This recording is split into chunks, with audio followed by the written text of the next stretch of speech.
right, hello everybody. It's been a little while since we talked.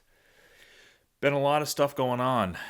Just want to kind of give you guys an update on the future of the podcast, what's going to happen there, because we're 100%. We're going to be back in full swing with the podcast. Weekly, maybe even multiple times a week, starting in March. I got a new podcast studio that I'm building out. Finally rented an office space here, because with our new baby on the way, she's due February 2nd, which is just a super exciting time for my wife and I, and our son Austin. Going to be an adjustment there, but with the new baby coming, it's time. It was time to actually find a real podcast studio space, and it's also going to be the Huntstock office as well. So I finally signed a lease at a place, and it's going to take some renovating. And when we come back out full swing with the podcast, it's going to be a refreshed look.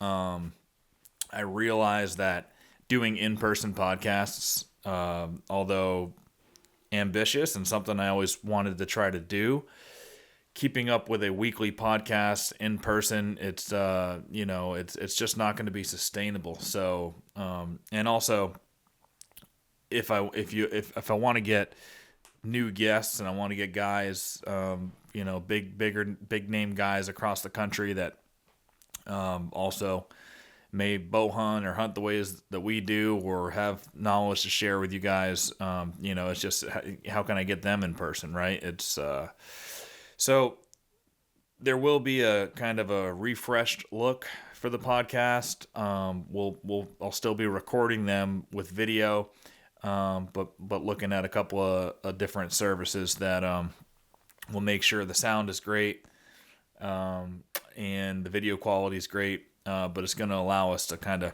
open up and get some guests across the country that I think y'all will want to hear for sure. And of course, that the studio space that I'm going to be building out there will also be awesome for in-person guests. I'm still going to be interviewing a lot of Northeastern hunters, and having the regulars on as well.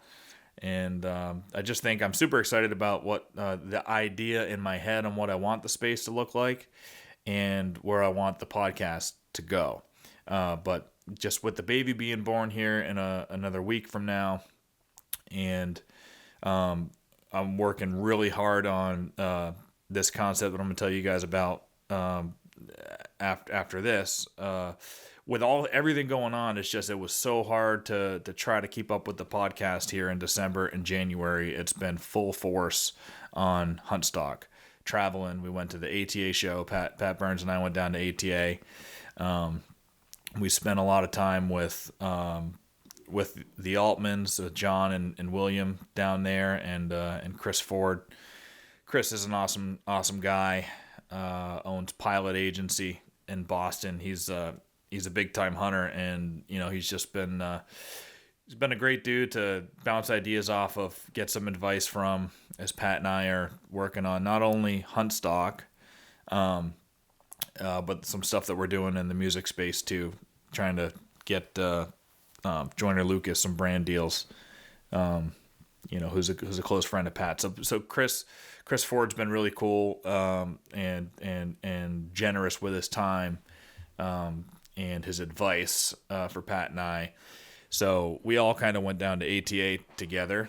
The Altmans went down. They had a video, a film put into and selected for the Badlands Film Festival down there, that Chris and his agency edited and helped with the storyline there. So that was a cool experience. All of us at the film festival. It was a great film they put together. Will be up on their YouTube, I'm sure, after the film festival season on the Hunting Maine YouTube. The film was called The Gift, and it's a film about a moose hunt with family. So be on the lookout for that when that comes out. But ATA, we met a whole bunch of great. We made a bunch of great contacts with brands that want to come to Huntstock, want to be involved in some way. We're expecting quite a few of these big brands to make an appearance at Huntstock this year, which will definitely enhance that festival experience for everybody. And we're looking forward to it. And beyond that, something that's kind of been in the works behind the scenes and is now official that I want to tell you guys about is the U.S. Air Force Archery Games produced by Huntstock. So the Air Force has been a client of mine for many years over another business, and I drew up an idea to kind of use our knowledge from Huntstock, use the same philosophies we had at Huntstock of doing something unique. This isn't just going to be another, it's not just another 3D shoot or a target shot with the standard scoring that everybody's seen a million times. We wanted to create something new and unique. So the whole concept is, this is an archery course that'll take 90 seconds to shoot. It's a speed shoot. And it's at the Springfield Sportsman Show in Springfield, Massachusetts, February 24th through the 26th. So if you're planning on going to that show, bring your bow with you. Right now it's for 16 to 24-year-olds only. But I think if you bring your bow and it's, if there's a break or a lull in the action over there and you're outside of that age range, we'll probably let you shoot it anyway. But the event is for 16 to 24-year-olds. So bring your bows, bring practice arrows. And here's how the course is kind of laid out. So, and everybody who shoots it is going to get entered in to win, $3,000 or more in door prizes. We're going to have a PS5, PlayStation 5, Apple Watch, and then a bunch of just archery equipment, hunting equipment, Huntstock tickets, and a bunch of cool stuff, totaling more than $3,000 in door prizes. So anybody who comes down and shoots the course will get entered into those door prizes, and you're not going to have to be there to win. You're going to put your name, email, address, all of that stuff on there, so that if we pull your name, we'll get you your door prizes later, because we realize not everybody's going to be able to stay there for the door prizes. So literally, if you're going to the Springfield Sportsman Show, if you're 16 to 24, bring your bow. It's going to take you 90 seconds to do. It'll be extremely fun to do it, and you're going to get entered into the door prizes. So how's the course laid out? There's 3 zones. The first zone is a 10-yard shot. So we're limited in the distances we can shoot inside the show, obviously. It's not like we're outdoors. So this first shot, easy 10-yard shot into a 3D target. We're kind of doing modified ASA scoring rules. So the middle ring, that's normally a 10, and then there's the two 12 rings above and below it. With ours, that middle ring is 12. That middle ring is 12. That secondary ring outside is 10. Those the upper and lower rings are not in play. So we're doing 12, 10, and then 8 outside of that. No 14 ring, and then and a 5. So it's literally just going to be 12, 10, 8, and 5 points. You can look at the website, go to huntstockevents.com, and you can go to the events tab, click on the Air Force Archery Games there, and you'll see everything in more detail there if you want. But so that first zone, you're shooting 2 arrows into a 3D target from 10 yards, and the score is worth whatever you get. You shoot the 12, it's worth 12. Shoot the 10, it's worth 10. You shoot 2 arrows into the 10, you got 20 points, all right? So after you shoot those 2 arrows, you move over to zone 2, which is going to be a jet sled drag with some weight in there. I think we're going to do 75% of your body weight approximately in there if you're a male, and 50% of your body weight if you're a female. And we're going to load it with weight, and you've got to push it down 15 yards, cross a line down there. Once the whole sled is across the line, then you're going to take the string from the jet sled and pull it back to its original starting point, get past the line there, and that's it. Then you've completed zone 2. It's just a little workout, get your heart rate going up a little bit.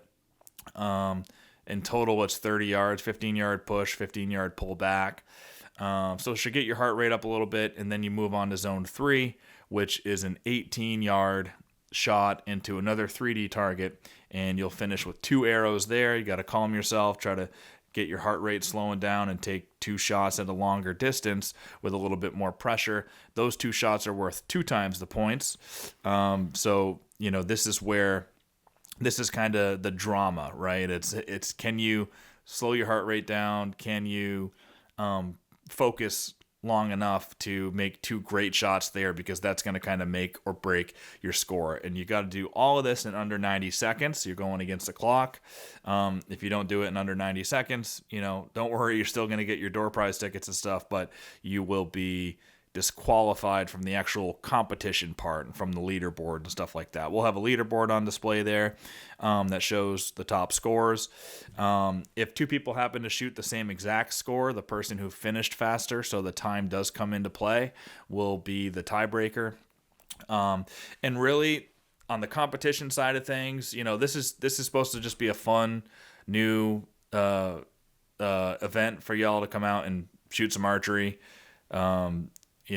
Do something new and have a chance to win prizes. But if you want to actually compete, we are going to have a competitive level. So when you go to pre-register for the event, and by the way, you can click the link in the bio on Huntstockfest Instagram, on Hunt Suburbia Instagram, right here in the podcast link, in the YouTube link for this video, all of that. There's going to be a link to get on and pre-register for this shoot, and that's going to get you the most chances to win door prizes. You're going to get entered in 3 times to win door prizes if you pre-register. So definitely get on and do that.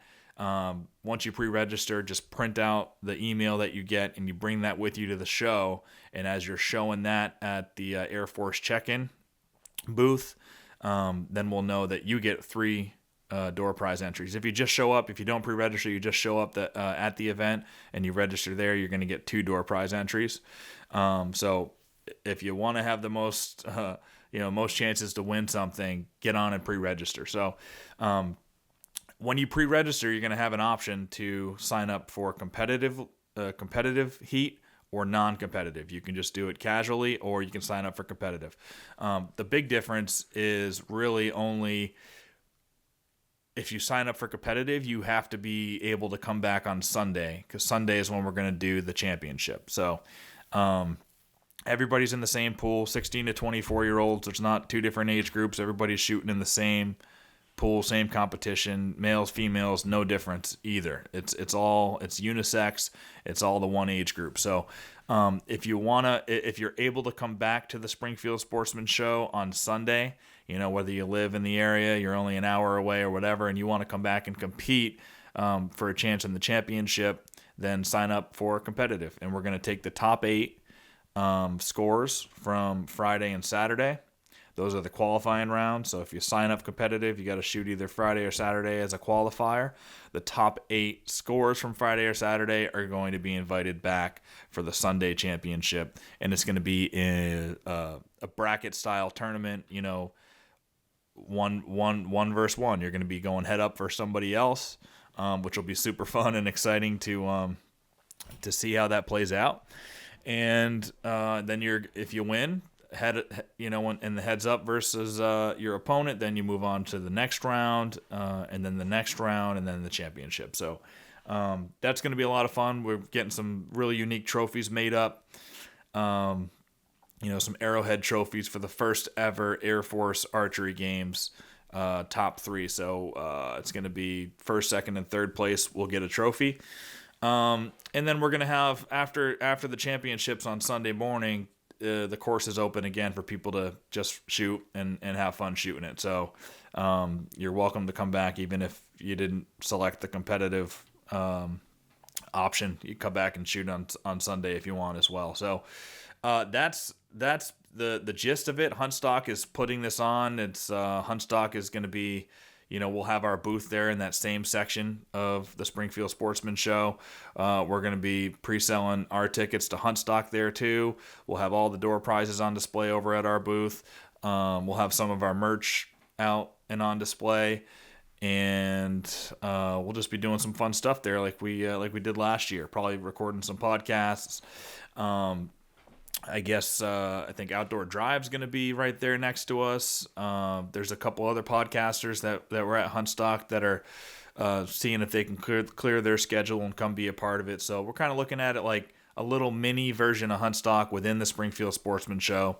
So we can just all kind of get back together and tell war stories and have a lot of fun. And we hope to see you there. So come down to the Springfield Sportsman Show, get your tickets at the door there. And if you are 16 to 24 years old, bring your bow. We're just very excited about the opportunity to partner with such a prestigious, brand and part of the American DNA as the Air Force. And I come from a family of veterans. I'm not a veteran myself, but we just respect the military. And this is something that the Air Force has wanted to get into archery and into the hunting space, and find a way to sponsor events over in those spaces. So this is a first test for that. And if this goes really well, I'm sure they're going to want us to do this again and expand upon it. And it's also kind of a test for a grander idea that I've been playing around with in my head for years, that mixes athleticism with 3D archery and with archery shooting and with hunters in general. A competition style where I could see this expanding to be not just 3 zones that you pack into a 60-foot by 40-foot space, inside an event hall. But this could be the beginning of creating kind of a new sport that mixes 3D archery with racing against the clock, with physical exertion, and other hunting-related, activities, obstacles, whatever you want to call it, along the way. So that's something that, as long as this is successful, we can expand upon that idea and slowly bring to life a new, just a new exciting way to experience archery and hunting, and to stay in shape and be an athlete and all that stuff. So please support us on this. If you're 16 to 24, show up, bring your bow, tell everybody that who's got a 16 to 24-year-old kid who's into archery. I'm sure you've got friends who have friends who are in that age range, and help us spread the word and get people to hit that pre-registration link to sign up for this, and then show up at the Springfield Sportsman Show, say hello, do the course, hang out, listen to some podcasts, get some merch, get your tickets for Huntstock. We're gonna have a lot of free ticket entries in the door prizes for this Air Force archery game. So we'll have a lot of super passes up for prizes. So super passes, for those that don't know, it's the 3-day pass to Huntstock, plus you get unlimited 3D archery on our 3D archery course that we are building there, which, by the way, should be a lot. It's going to be the same 20 targets, right? But we're going to make a couple changes, maybe take the route of the 3D archery course somewhere a little bit different this year. And we got some sponsors that are really excited about kind of enhancing that experience a little bit, maybe building out a practice range, much better, and being heavily integrated into the 3D shoot. Big name brands. So there's some exciting stuff going on there anyway. But the super passes are $150 value, 3-day access to Huntstock, 3-day unlimited 3D archery shoots.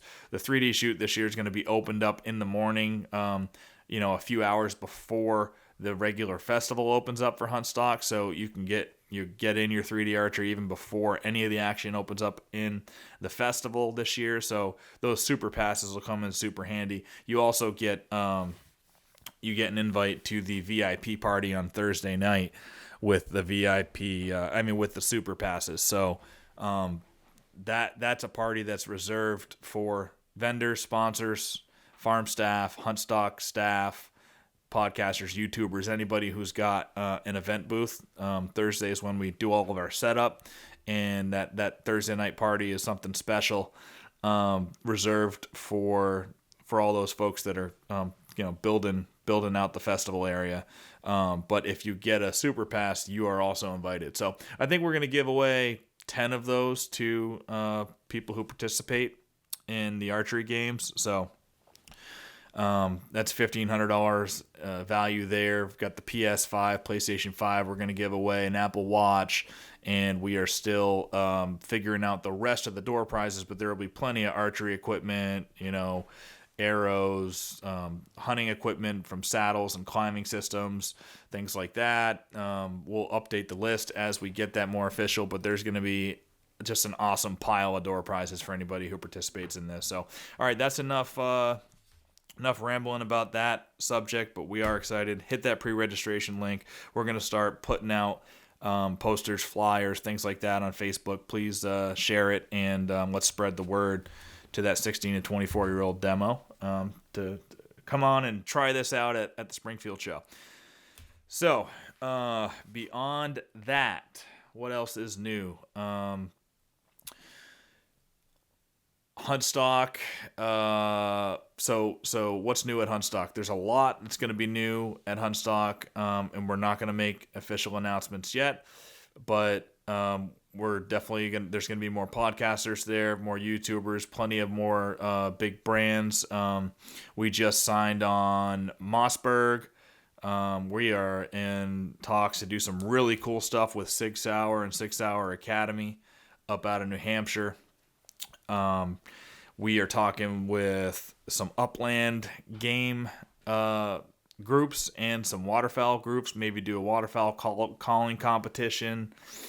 There's just there's a million things. Vail Camo is coming in as a big sponsor this year. They're a great brand. They're out of Kansas. They do all of the shields. Camo for all the stuff that they do, but they also have their line of direct to consumer camo and apparel, and they've just got a lot of cool stuff that they do, and we're still figuring out how we're going to integrate them because they're coming in a big way, and they want to be a part of the fabric of Huntstock. So we've got some unique ideas we're floating around, but they'll be back in a big way. I think you guys are going to be super excited about all the brands that we announce. I mean, we're selling out a festival space really quickly, actually. So that's a good announcement. If you are somebody that hasn't locked in your festival space yet, I think we've already locked in 38 vendor spaces. Make sure you email me ASAP because I am pretty sure the vendor village is going to be sold out before we get to Huntstock this year. So make sure you reach out to me, email at huntsuburbia@gmail.com or DM me on Instagram or whatever. But you want to lock in your space. We'll make there's going to be a special announcement soon. I just can't announce that, but something that vendors are going to be extremely happy to hear. Let's just say that. So added benefit for vendors that'll make the experience at Huntstock even better. But yeah, hit me up to lock in your spaces. Door prizes, if you want to donate door prizes this year. Everybody who donated last year, I haven't been able to get in touch with everybody, but if you want to add to that big door prize pile for Huntstock, send me an email on that too. The podcast in its next phase, we're gonna be back on the weekly schedule, maybe even bi-weekly, doing a couple of unique things here and there. Maybe do like a late night show, something like that. But I've been neglecting selling sponsorships for the podcast and bringing on new sponsors as we've been focusing a lot on Huntstock. But the podcast, still getting 3,500 average listeners every week. There's definitely value there to come in as a sponsor on the podcast. So hit me up if you're interested in that as well. But yeah, let's get into this podcast with Chad Whitcomb. Everybody knows Chad from Backyard Sense. Great hunter, just great guy, and his product works really, really well. And he's just one of those guys that is super dedicated to hunting and all things deer and learning about them. And he, is obsessed with shed hunting. He's obsessed with trail cameras and getting great videos and mature bucks. And we just talk a lot about his season. He had a great season, killed 2 awesome bucks, and talk about a little bit of everything. But let's get into that. And looking forward to just an incredible year of growth here with the podcast, with Huntstock, and there's a million other projects I didn't even bring up, but I'm sure we'll be talking about that in the future podcast. But here he is. Here is Chad Whitcomb with Backyard Sense. All right, another episode of the Hunt Suburbia podcast, and sitting here with my buddy Chad Whitcomb. What's up? How you doing? What's up, man? Good to be back. Been a little while. Yeah, we brought you up to the big boy room. You said. I was down. I thought I was going to be in the cellar again. I see all the other guys on this big, this big king's table. I'm glad I'm up here. I feel privileged. Yeah, I love the garage studio is nice, and especially if we're doing it in the daytime. And you got kid running around and stuff. It's a little quieter down there, but now you got these kids running around. Yeah, the new Maine Coon kittens are gonna probably be jumping up on the table. Hopefully they don't get in front of that camera too much. And mark my words, first shed cat right here. Yeah. It's gonna be the first shed cat. Oh, how cool would that be if you had a cat that would sniff out the sheds? Ow! The senses would be awesome with a cat. I was just talking with somebody, and they had seen a really good shed hunter from the Northeast who doesn't want to show the video for some reason, but he was out shed hunting with his shed dog. He's got a great shed dog, and walking through, I don't know, somewhere in the north, Maine or New Hampshire or Vermont, and going through, and the dog stops, whoop, whips his head around, goes up. There's a nice fresh, huge moose shed, maybe like a Boone and Crockett moose. And so they're sitting there, and there's a lot of snow, and that was in the middle of a trail.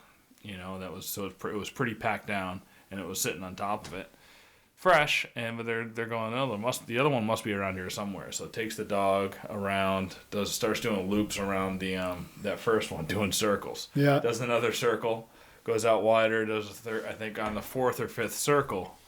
The 4th or 5th circle, the dog smells something, jumps up in the air, and starts onto this mound of like 3 or 4 feet of snow and just starts digging. Digs all the powder off down to the crusty layer, and then they still couldn't see anything, but the owner of the dog started kicking through the crust, and there was that other shed. So he smelled it through like 3-4 feet of snow. Can you imagine down that? Through powder, down through a crusty layer. I mean, that's an advantage. Is yeah. Is crazy because how many we actually miss, and walk by. Get down. Yep. So you you just boots on the ground, right? You don't use a dog, or do you have a dog that helps you out? Well, I actually have. You're a damn good shed hunter. I've learned. I mean, listen.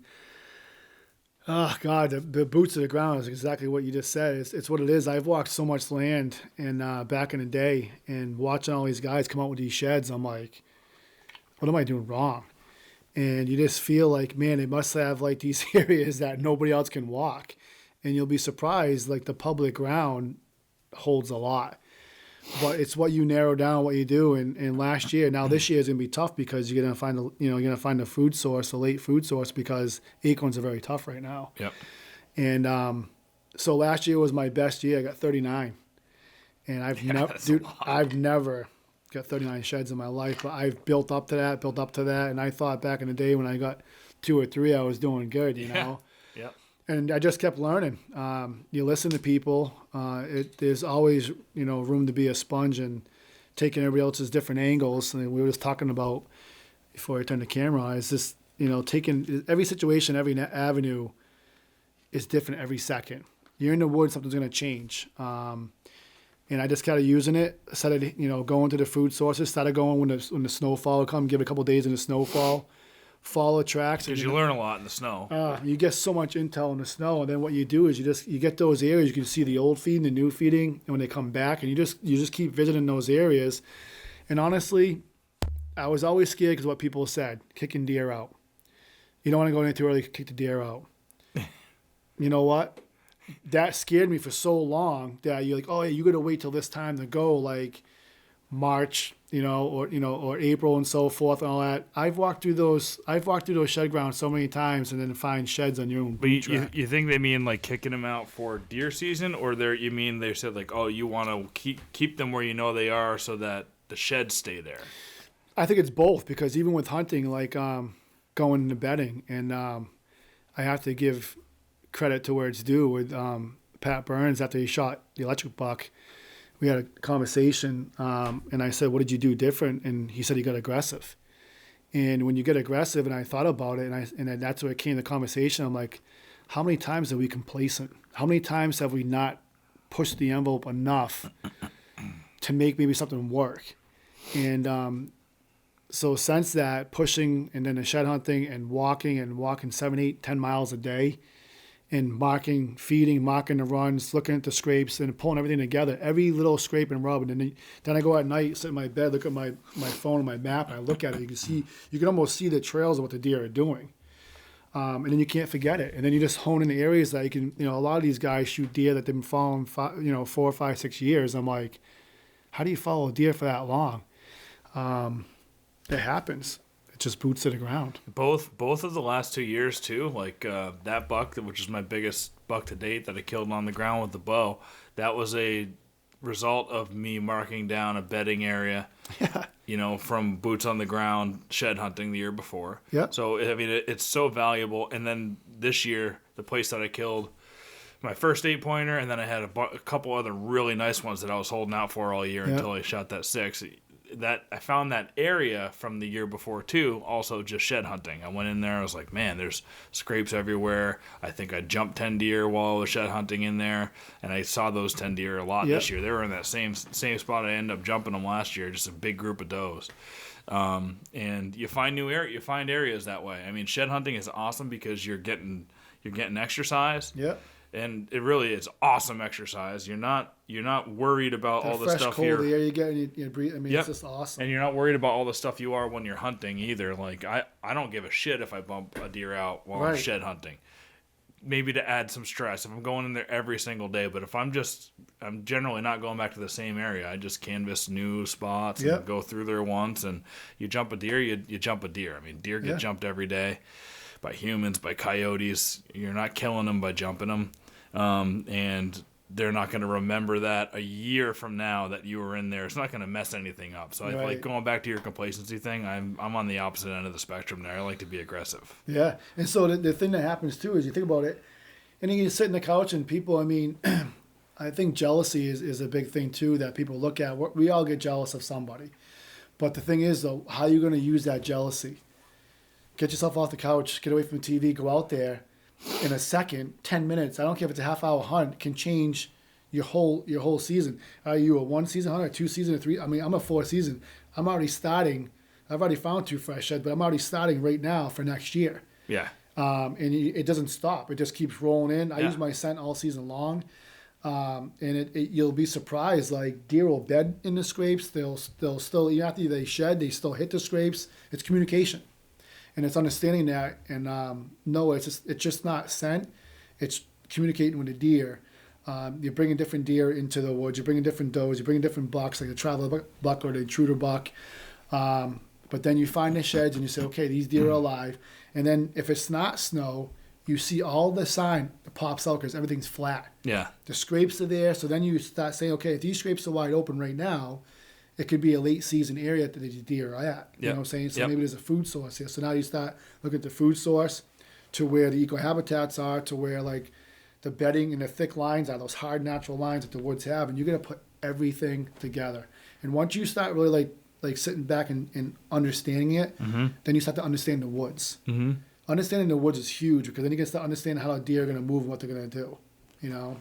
And at first, it seems like it's all super overwhelming. To Yes. I remembered just 4 or 5 years ago when I really started getting into like, all right, I got to focus on scouting now. Because before that, I would go out to deer camp all 5 weekends and I would just hunt, and I never had the time to scout. At 4 hours away, the area I hunted. Yeah. But when I finally realized that you had to start putting in effort into scouting to be successful.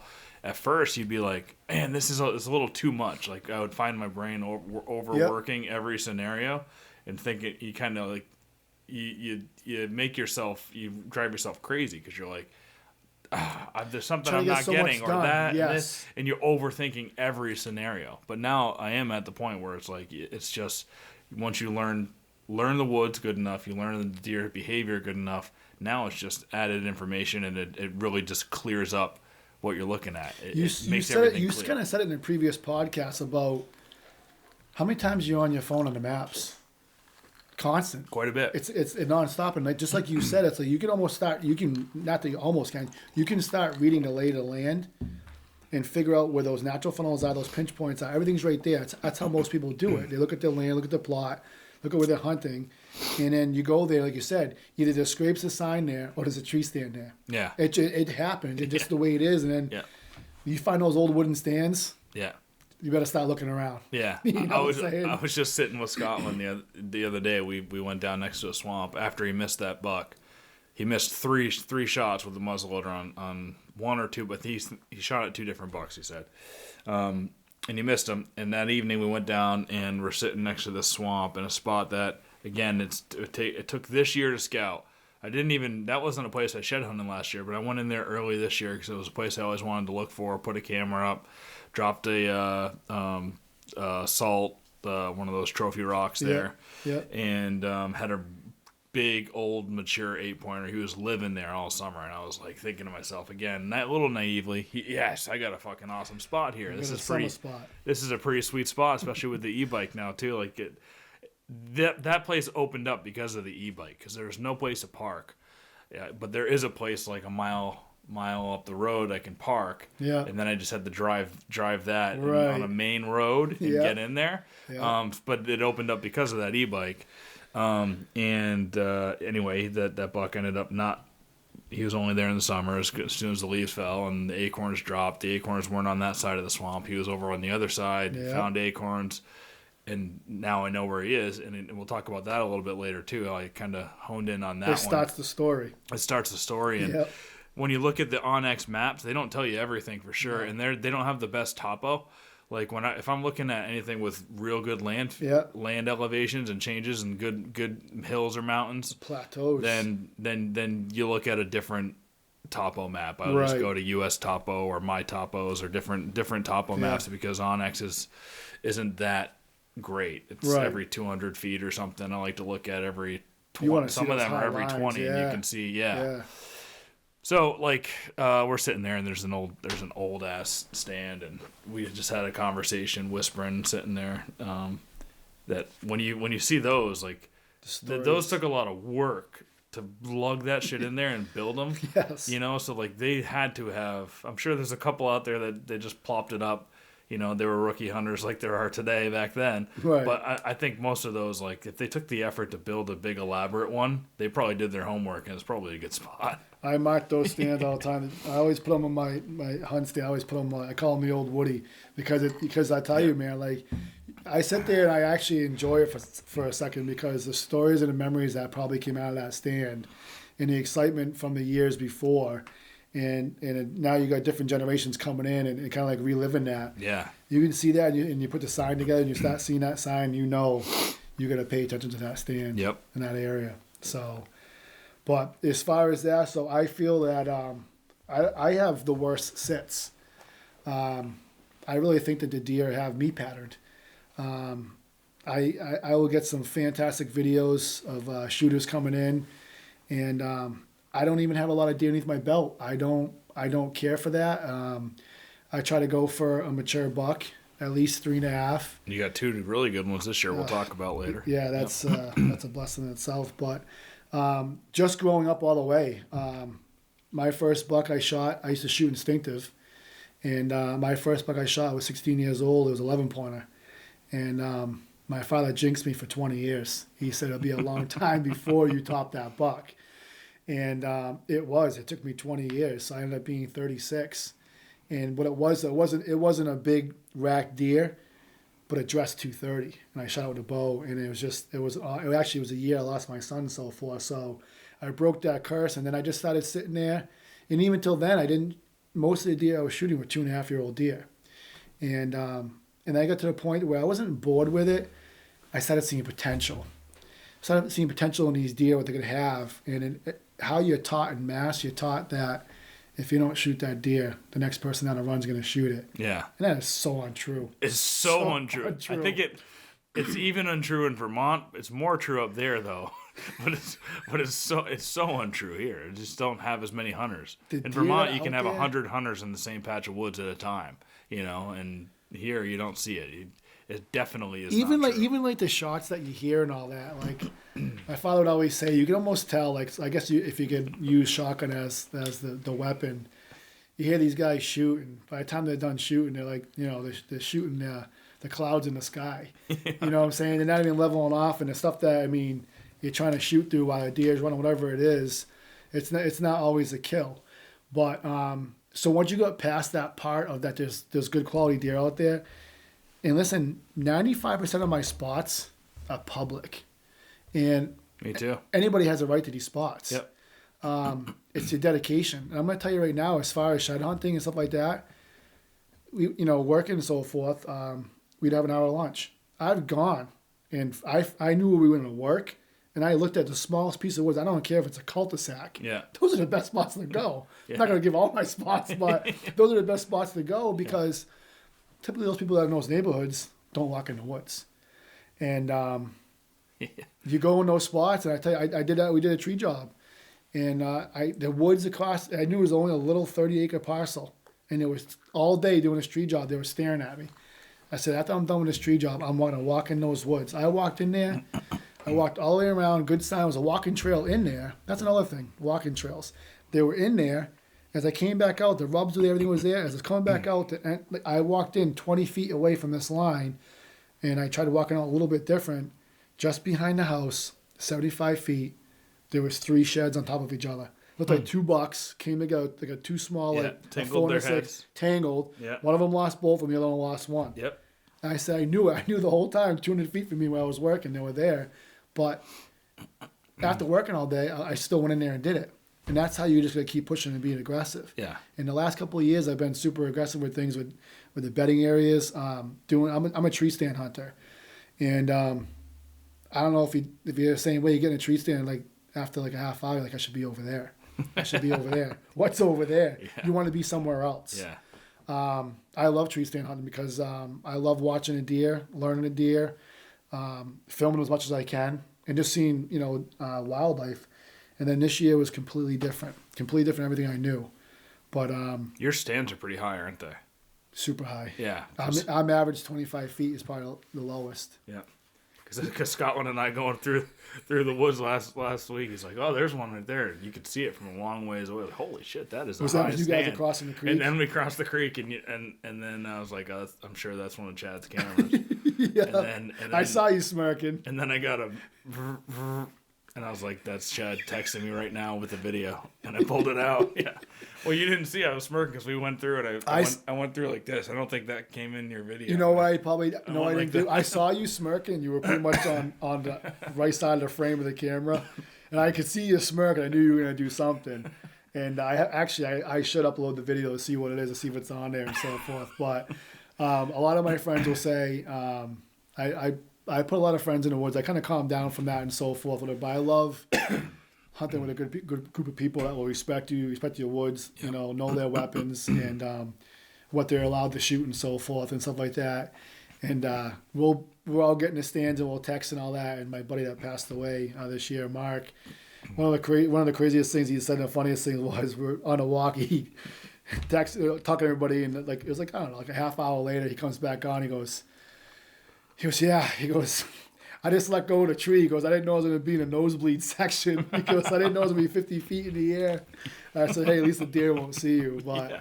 I like to be high because I like the deer to walk. I usually get pretty close to my scrapes, to the marks, to the natural scrapes and all that. And so I want the does to come through. I don't want nothing to get you and so forth. So I like to be high. Yeah. I like to have a good view. Yep.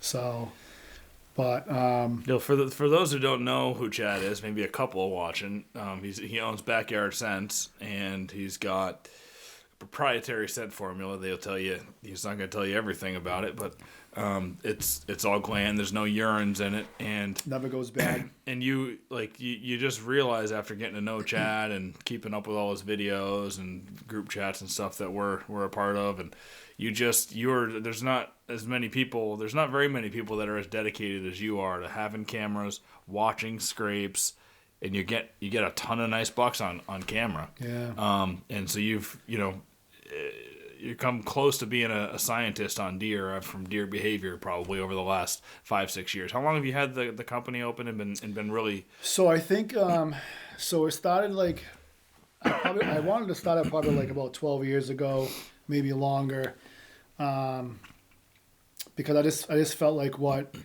I wanted people to have a real scent, and not saying there's not real scent out there. There is, and I'm not saying my scent is the best scent out there because it's not.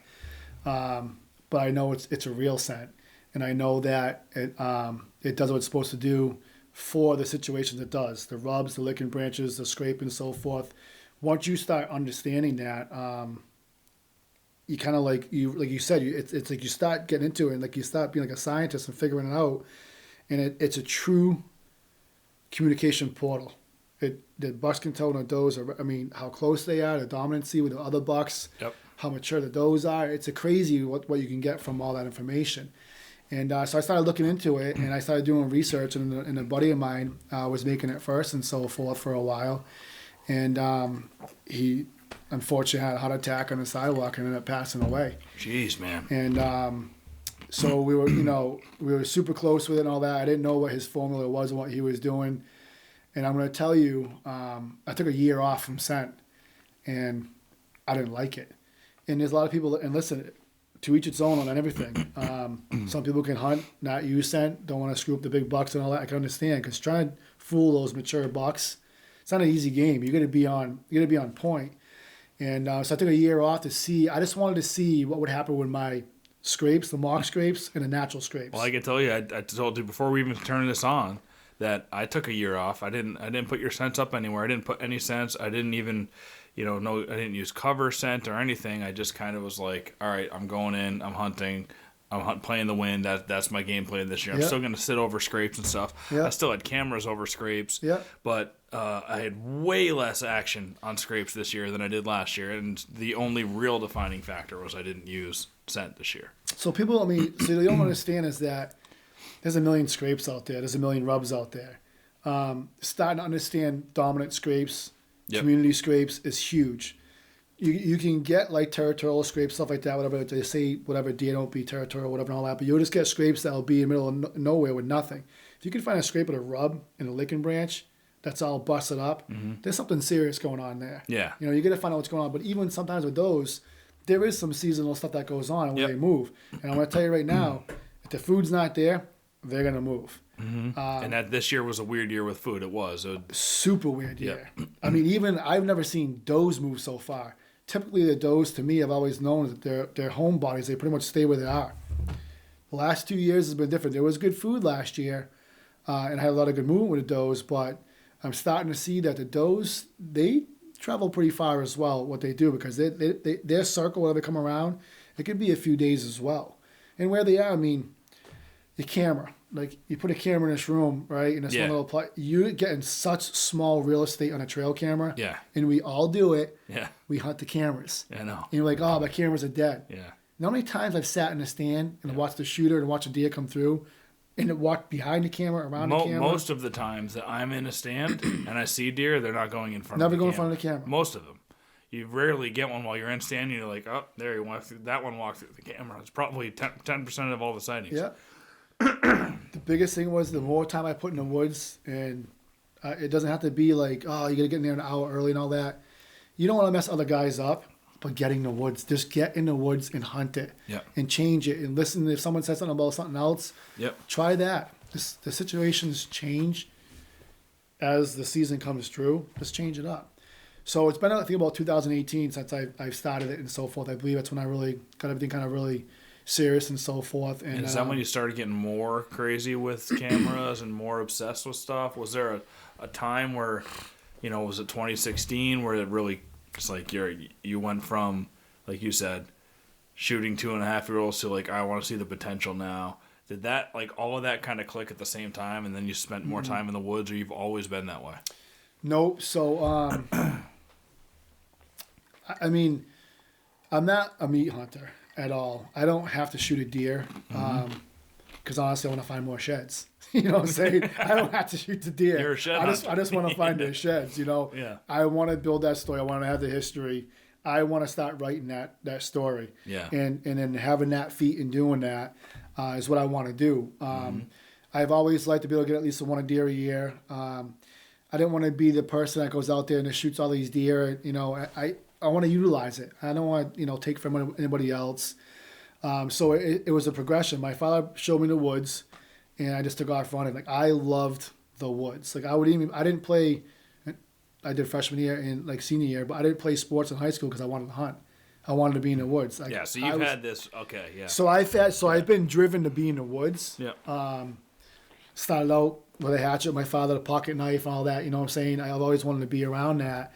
And then I really I don't hunt anything else. I get turkey permit probably the last 15 years of my life. Yeah. And I've tried it a couple of times, and I know it's exciting, but I spend so much time looking for sheds and in the woods for deer. Yeah. I cannot focus on anything else. I'm with you, dude. That's the same thing with me. I cannot focus on anything else. It's not that I don't really want to. It's that I just don't have the time. Because if I did, it would take away from deer scouting or take away from business and other things and family obligations. I know I'm at max time right now, and I love deer hunting so much that I just can't. I can't afford to let other hunting creep into my life. And the other thing is too is like all you single people out there, if you're not married yet, hunt as much as you can. Seriously, because it changes.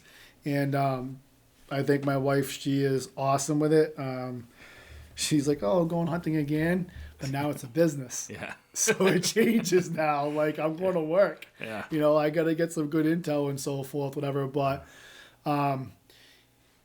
we're just scrapes and use and scent. It's not for everybody. Everybody doesn't do it. I tell people like, oh, well, I use it and so forth, whatever. Which I've had the best customers in the world. They have been awesome. I get so many so many good comments and so forth. And I have people sending me their maps. And listen, I'm nobody, dude. I'm like super humble, man. I learn from everybody. I learn from you. I learn from everybody we talk to. I adjust everything every second from a conversation I hear. When I go into a crowd and all that, I'm just taking it in. I want to hear what people are going to say because there's one thing that will change. Someone will say, oh, I did this. And you just take it. If you go in there and be the talker, you don't hear what people are saying. And I thank my customers and I thank all the Facebook groups and all that and the chats we have because you learn so much. Yeah. And then I just apply it and you just keep on doing it. But the biggest thing is your time in the woods. If you're not in there laying down print, you're not going to learn more. You don't understand the woods and do that. So the sense, listen, I've had cameras that don't show deer or the scrapes don't get hit and stuff like that. You're going to move. Yep. You're going after a wild animal. You know what I'm saying? It's like if you have a deer coming in and you're grunting and they don't come in, does that grunt tube suck? Are you going to stop using it and go buy another one? Yeah. It's the application at the time. That deer is always, you don't know if that deer is following a trail of a hot doe. He doesn't want to go over and get in a fight. You know what I'm saying? Yeah. Or you didn't use a bleat at that time. Yeah. It doesn't always work. Sometimes it clicks and it works. And Yep. this year, me being a tree stand hunter and all that, during bow and sitting, I probably saw 8 deer. 8 deer. But the crazy thing about me is when I see a deer, I usually shoot it. It's the funniest thing. I won't see deer. Just happens that way. So then I have to work the next day. What do you think happens? There's the shooter hitting the scrape. Yeah. I'm like, twice in one day. You know, I'm like, oh my God. Then another one comes in. I'm like, oh my God. It's like, I never picked the right stand or the right location or the right time. So I was like, I'm always following them. Yeah. So, but this year, I got super aggressive. Well, I started last year with shed hunting. I take down mailbox numbers. I look at pieces of woods. I pull over. I look at what's going on here. I said, you know what? It's a small piece, but does it connect this big piece to this big piece? And they're going to go behind there. Those backyard deer don't care about people playing in their backyards. They don't care about the dogs barking. Yeah. They watch you all day long. Yeah. All day long. And so once I started really shed hunting and then realizing through the last, I'd probably say 4 years, getting more and more into it, how many deer survive? It is amazing. It's amazing. Then how many deer that you don't even get on your camera? Yeah. You know, the deer that move. I've had a couple of shooters in one area a couple of years ago. One was shot 5 miles away as a crow flies, and one was shot 8 miles away. I mean, that's the crow fly. That's them traveling. That's like, they're not walking straight to that spot. Yeah. They made a loop to that. Yeah. So they're walking some ground. Oh yeah. So like when you say all the deer are gone, they're in their rotation to come back around. So that's why I always feel like I always tell everybody, you got to keep your scrape the freshest in the woods. When a deer goes to a scrape, they're peeing 4 to 6 ounces every time. And when people ask me like how much I put in there, I'm like, I'm telling them, 4 or 5 squirts. That's nothing compared to what they're leaving, but it's more concentrated, so it kind of makes up for. Yeah, and it's not urine. They're leaving No. 4 to 6 ounces of urine, but That the urine is a byproduct that brings down the scent from the glands and so forth, whatever. And if you watch a deer make a rub or a scrape, they're always smelling it because they're scent checking, making sure they're leaving adequate scent behind. yeah. Well, this year too, multiple times I was sitting in a spot where I didn't open the scrape, but I knew it was a scrape because I marked it from the year before. I had a camera on it. I had some mature bucks go through, but that scrape hadn't been opened yet. And I was sitting in the tree stand when I passed that 6-pointer. He came in the second week. He came in and he went right to the scrape and he worked the licking branch, put his scent there, and he peed, but he didn't open the scrape. It was still just on top of the leaves. So they do that too. It's the communication is happening, as you know, through that licking branch more so than yeah. Oh yeah, the licking branch is all season long. They won't hit the scrape every time they come in, but the preorbital and all in the eyes, the licking branch just seems to be like the number one, and that's why I say it's a visual too. Like some deer will walk obviously downwind from the scrape just to scent check it, and fresh earth for a deer for whatever reason. It attracts them. It gets them going. That smell. Yep. So when you can get those scrapes opened up, even if you don't even have a scent, I tell people, if you don't have scent, open your scrape up. Just open it up. I said, because they visually see that, it could draw them in. Mm-hmm. It's just extra things you could possibly do to make your advantage better. Yep. And if you're going to sit in a stand, you're going to sit there 4 or 5 hours, give yourself the best chance you possibly can. Yeah. So, yep. But I move cameras. I'm constantly moving cameras, constantly looking at spots.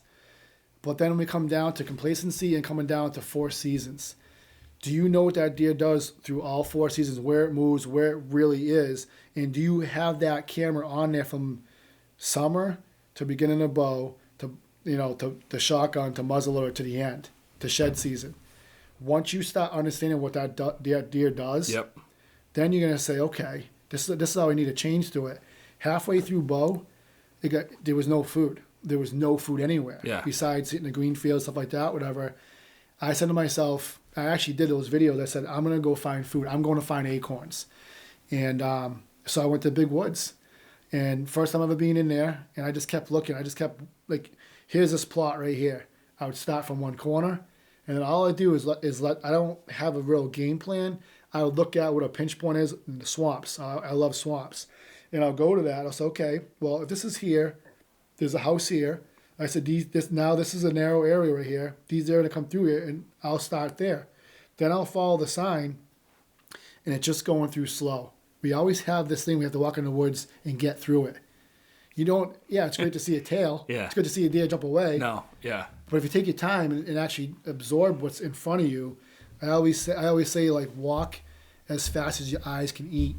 Make sure you see everything when you walk. I think take that I like step. that. Yeah. And so slowing down, when you think you're going slow enough, well, that was the main thing when Scotland hunting with me that he took away this time was like how slow you got to walk. Because he's a new hunter still. He walks through the woods fast with his head down.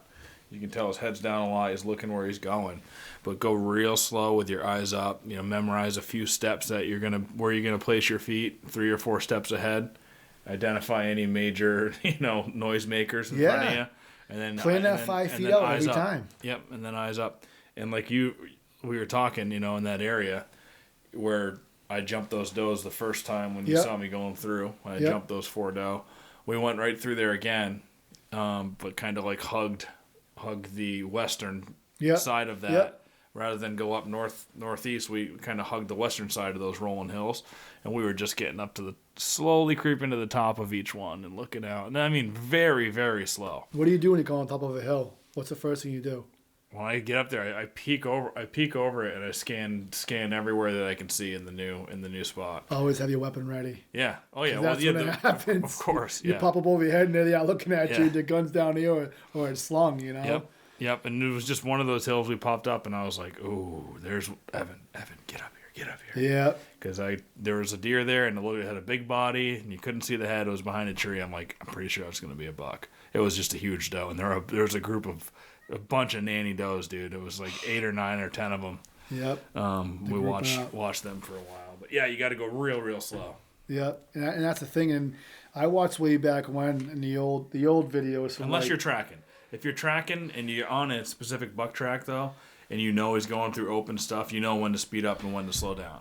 Yes, exactly. And when I was following Neil Pendleton, he was on the run most of the time because we were searching for a track. Yep. And when we would get on one, it was like, it's kind of a small one. It's not the giant one that I want. Yep. But he's also just straight. He knows he's not bedded down by the way what the track is telling. How he's moving, right? So you got to catch up to him when you're tracking. So. Yep, understand that. And that's a whole nother. Yep. That's a whole nother another whole nother school to learn about that as far as the tracking and so forth, because that's something else, man. Tracking and getting on there and doing that. And so like I said, I'm usually a tree stand hunter, and it wasn't working. So halfway through the season, I'm just like, I gotta find the acorns. I gotta find them.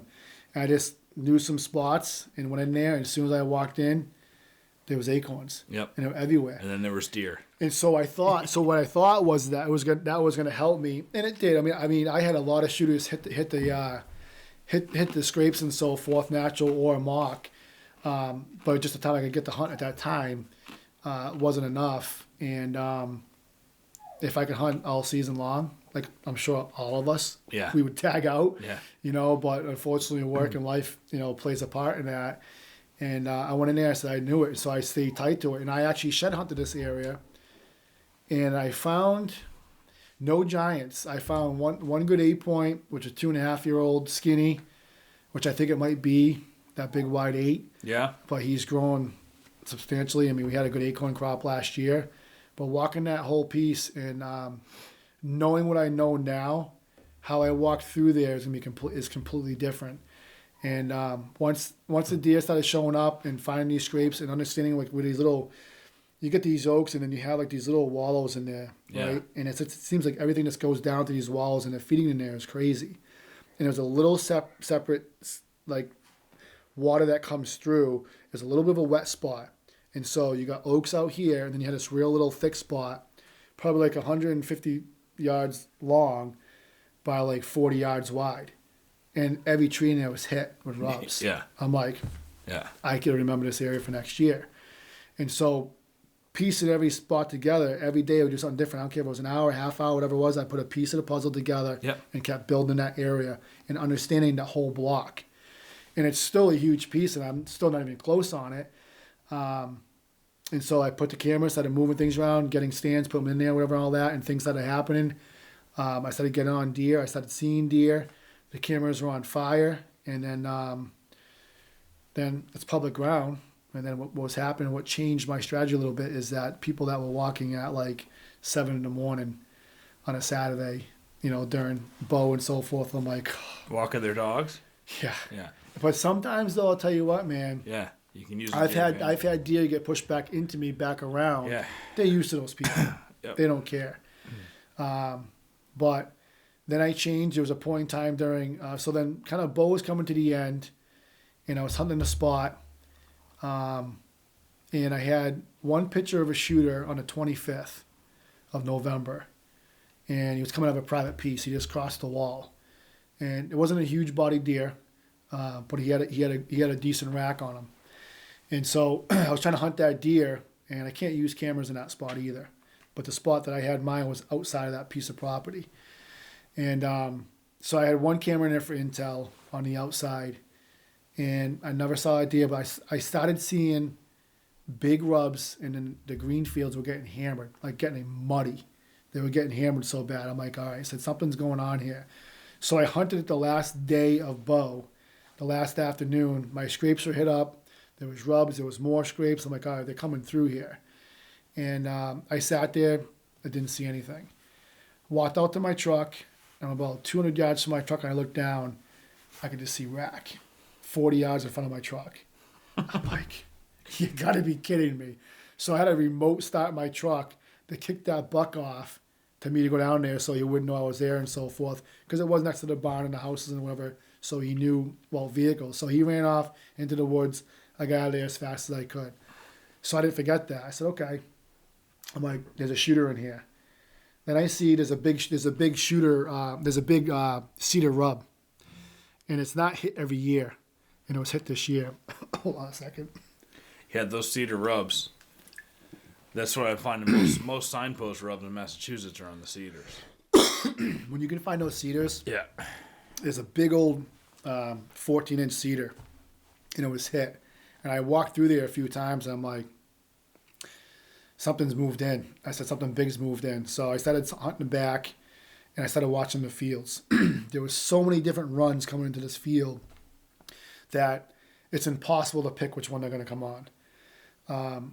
So I was sitting there, and I had this spot marked off previous years from muzzleloader by the runs in the snow. I said, I can't forget this spot. I got to go here. So I knew it. Yep. So I sat next to this little pine tree, had some rocks in front of me, and I was sitting on the ground. I shoot the Savage 220. That gun is phenomenal. I shoot that gun 70 yards at 2 inches high. And I know it's a tack driver. It's amazing how that gun shoots. And I have that paired with either the Remington AccuTips or the Hornady SSTs. They both shoot. I shot both of them side by side, and they were shooting in the same holes.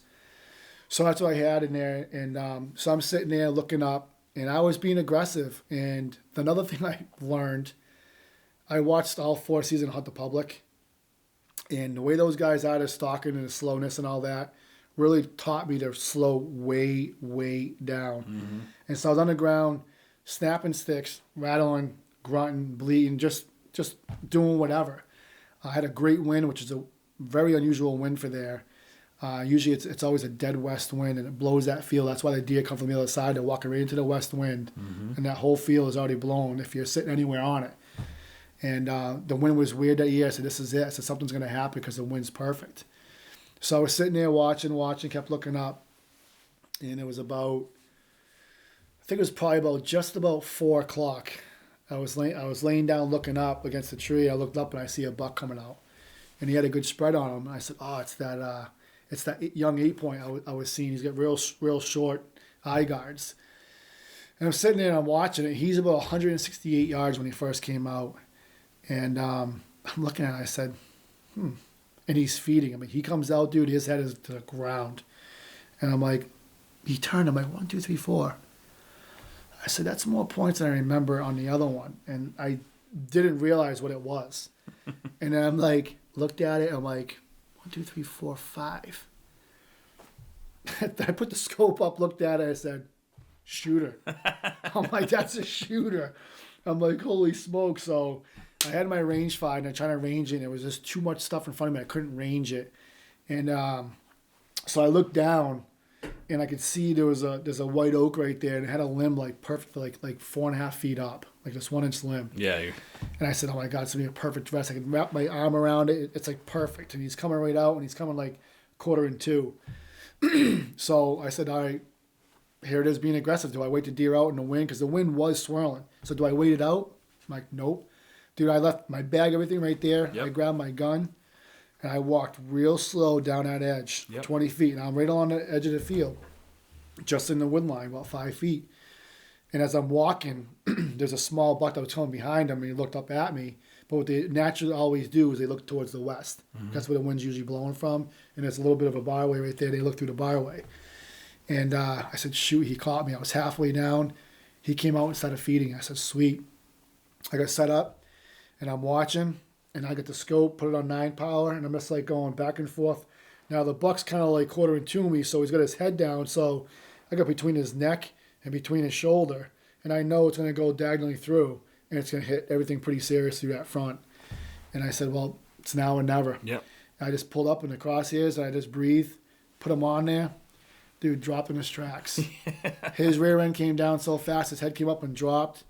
And when a deer can, go quick, I'm all about it because I feel good about it, Yep.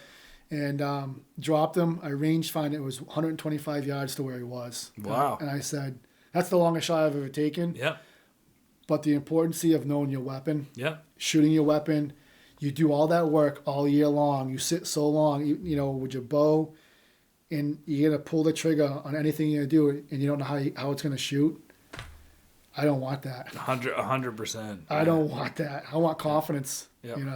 Scotland was talking about that too when he was here. He shot his rifle the first year he got his rifle for rifle hunting. He shot that thing 400 times, and he knew the weapon, right? Knew it like crazy, and his confidence with that thing. He said, his big 6-pointer he got in Vermont this year, he lifted up. It was on a dead trot, but he knew, even on a trot, he knew exactly where that was. He knew the deer was going to be dead before he pulled the trigger. And then with the Woodman Arms, he's like, I haven't practiced with it. The 209 powder is so expensive, it's hard to find. Like, you just don't shoot muzzleloaders as much as you do. Right. And so he was just like, I need to invest, put a lot more bullets through this thing first before I get comfortable with it to the point where you get confident enough to take those longer shots. And you have to, because you typically don't have those shots. Because there's so many things you don't see. I mean, it was a field, so I knew there was nothing in between us. Yeah. But in the woods and all that, and actually somebody, when I posted up a post on Backyard Sense about I was shooting at 70 yards, 2 inches high. He's like, why 2 inches high at 70 yards? I said, for those long shots. Yeah. And man, did that come around, tenfold to where I shot that felt good. But also what I had for a kill zone, I knew from his back down, I knew where I was, and I knew it was going to be perfect. It was going to be a good killing shot going through there. Yeah, no matter what. Dropping in his tracks, I didn't expect that, but I'll take it. Yeah. So I took the pressure off because we also did, I know you talked to Tommy a little bit about. So what were you saying that was being aggressive? Just the move in the woods, to get a little bit closer. That was what was you being aggressive? Your signs. Differently? So the signs started showing up. At that point in time, they were hammering the fields. Yeah. I've sat. I mean, it wasn't just the one. I went there one time and that was it. But when I walked in there, we're always like, okay, we'll walk just one little trail and we won't want to bump the deer out. But you miss so much. Yeah. I've always been so stuck of like, I'm horrible with my own scent. Yeah. Horrible with it. I'll spray my boots down. I have it in totes and stuff like that, whatever. But my scent on my stuff, I usually go in my work clothes. Yeah. Yeah. And I probably smell. I mean, maybe they're used to it, but a lot of times they smell you. They know you're there. Trust me. But I'll spray the boots, make sure that my tracks are good and so forth. At least I do that. I do not touch anything in the woods with my bare hands. I will touch anything. I always avoid that. No oils, nothing. Yep. I'll do elbows to push through, but I will plan my way through that. I watched the video way back in the day, these guys, when they first had a videotape like in the 80s, and they did a video of a guy standing there in camo, walking through a tree that's swaying, right, and then not. How much that he showed up with that and what a deer would see. Now you see that bush moving. Now they can pick you out. They pick trail cameras out in trees. They can pick you out. But planning your way through so you're not like pushing all this stuff all around and there's not something behind you waving, that's all unnatural for them. Mm-hmm. So I just kind of pick my way through and I go through the areas. I don't want to touch anything. I never touch rubs. I see everybody do that. When they do these things, they touch the rubs, put their guns against them. I'm like, no. Yeah. Don't do that. Don't give them any more education. Yeah. That you're there. So I saw the sign change, And this is part about being aggressive. I saw the sign change. I see him hitting the fields. I see the tracks. I see the drop-ins. And I see the rubs. That cedar tree that's not hit, like it's a hit every 3-4 years was hit. I said, okay, there's a serious buck to be able to get a 14-inch tree between his rack and so forth. And so I went with it. I went with my gut, and I just got aggressive with the ground, kept hunting the wind in different spots of the field, and eventually it happened. And you got to do it. Be aggressive at the time. Yeah, because for me, when I think there's so many different ways to categorize what's aggressive and what's being cautious, and for me, like the things that I've heard that I haven't noticed huge differences is when you go in and you overhunting a stand. I don't necessarily believe in that. People would call that being overly aggressive, and the people who really just wait. I do agree. Maybe you wait for the first. If you really want to wait for the first perfect conditions to hunt it the first time, then sure, do that. But I think like while it's hot, and especially during the rut, if it's a rut stand, I think you can go in there as many times as you really want to, as long as your ingress and your egress are fine. Yeah. Hunt that stand as much as you can. Now this year I went into the same spot that held acorns where I killed my first buck. I brought Scotland in there. Even the day that Scotland sat in my stand, the wind was the exact opposite of what it should be. But that morning I was like, look, this is our best bet. I know there's 8 to 10 does in there. Yep. And he had doe permit. And I know there's a really big 8-pointer that's still in there, and there's like 4 or 5 other little scrub bucks running around, and you can shoot one of those if you want. And I know they're in there. The only thing is your wind is going to be going right into where they have been bedding, where I've been seeing them come out of there at night. But the bedding is 250 yards away. You're going to be up high in a tree. What the wind does at that distance, I mean, that's another thing. We don't know that. Yep. The milkweed that's another thing I've been using this year pretty heavy is the milkweed. Yep. And that gives you a better idea, and it's super surprising. The wind doesn't just go. No, it's going. It's amazing how you see you'll see the milkweed go out, about 20 feet, and next thing you know, it just turns and comes back this way. You use the powder, but the powder you only get like 3 feet. Yeah. And then tells you the wind's going exactly that direction. My favorite's when you're hunting in a spot where milkweed is natural and you just see it in the wind. Yeah, shaking going around by all the time anyway. Yeah. So you don't need to drop it. Right. It's constantly flowing by. There's a few spots this year. You can see it. Yeah, for sure. But so I put Scotland in that spot, and the wind is the exact opposite of what normally would be the ideal wind to be there. But what happens that morning on the way in? I'm getting texted pictures in that bedding area that's 250 yards away. I think he bumped some does up into there. There's a bunch of them, and then he sits down and for a half hour into shooting light, and then he sees 3 bucks fighting. And if you would have been the person that's so cautious, like that's only my wind for the opposite, I'm not going to ever go in there. Like you wouldn't have had that opportunity. He had an opportunity of 3 bucks fighting. 2 young ones, and one really the big 8-pointer was in there, and it was in a day that you normally wouldn't go into if you're very cautious. So yeah, but the other and that's thing what Pat Burns did too when he killed the electric buck. It was his wind was wrong. It was on the wrong wind day, yes. And he just went to a pizza party with his daughter that day, and he's smelling like an Italian pizza joint, and he went in there. Maybe it was an Italian buck, and he killed killed the biggest buck of his life. But the other thing is too is that then we rely on the apps. How many times has the wind on the apps been wrong? Mm-hmm.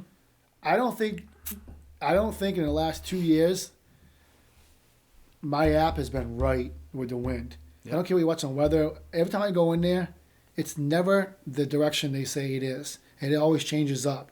I'll be sitting in the stand, and sometimes I'll say sometimes it's correct, but then you'll sit there, get the wind to your face, and next thing you know, you feel that dreadful wind on the back of your neck, and you're like, it swapped maybe for a second. Yep. But that 1 second could be the exact time that everything's going to happen. Right.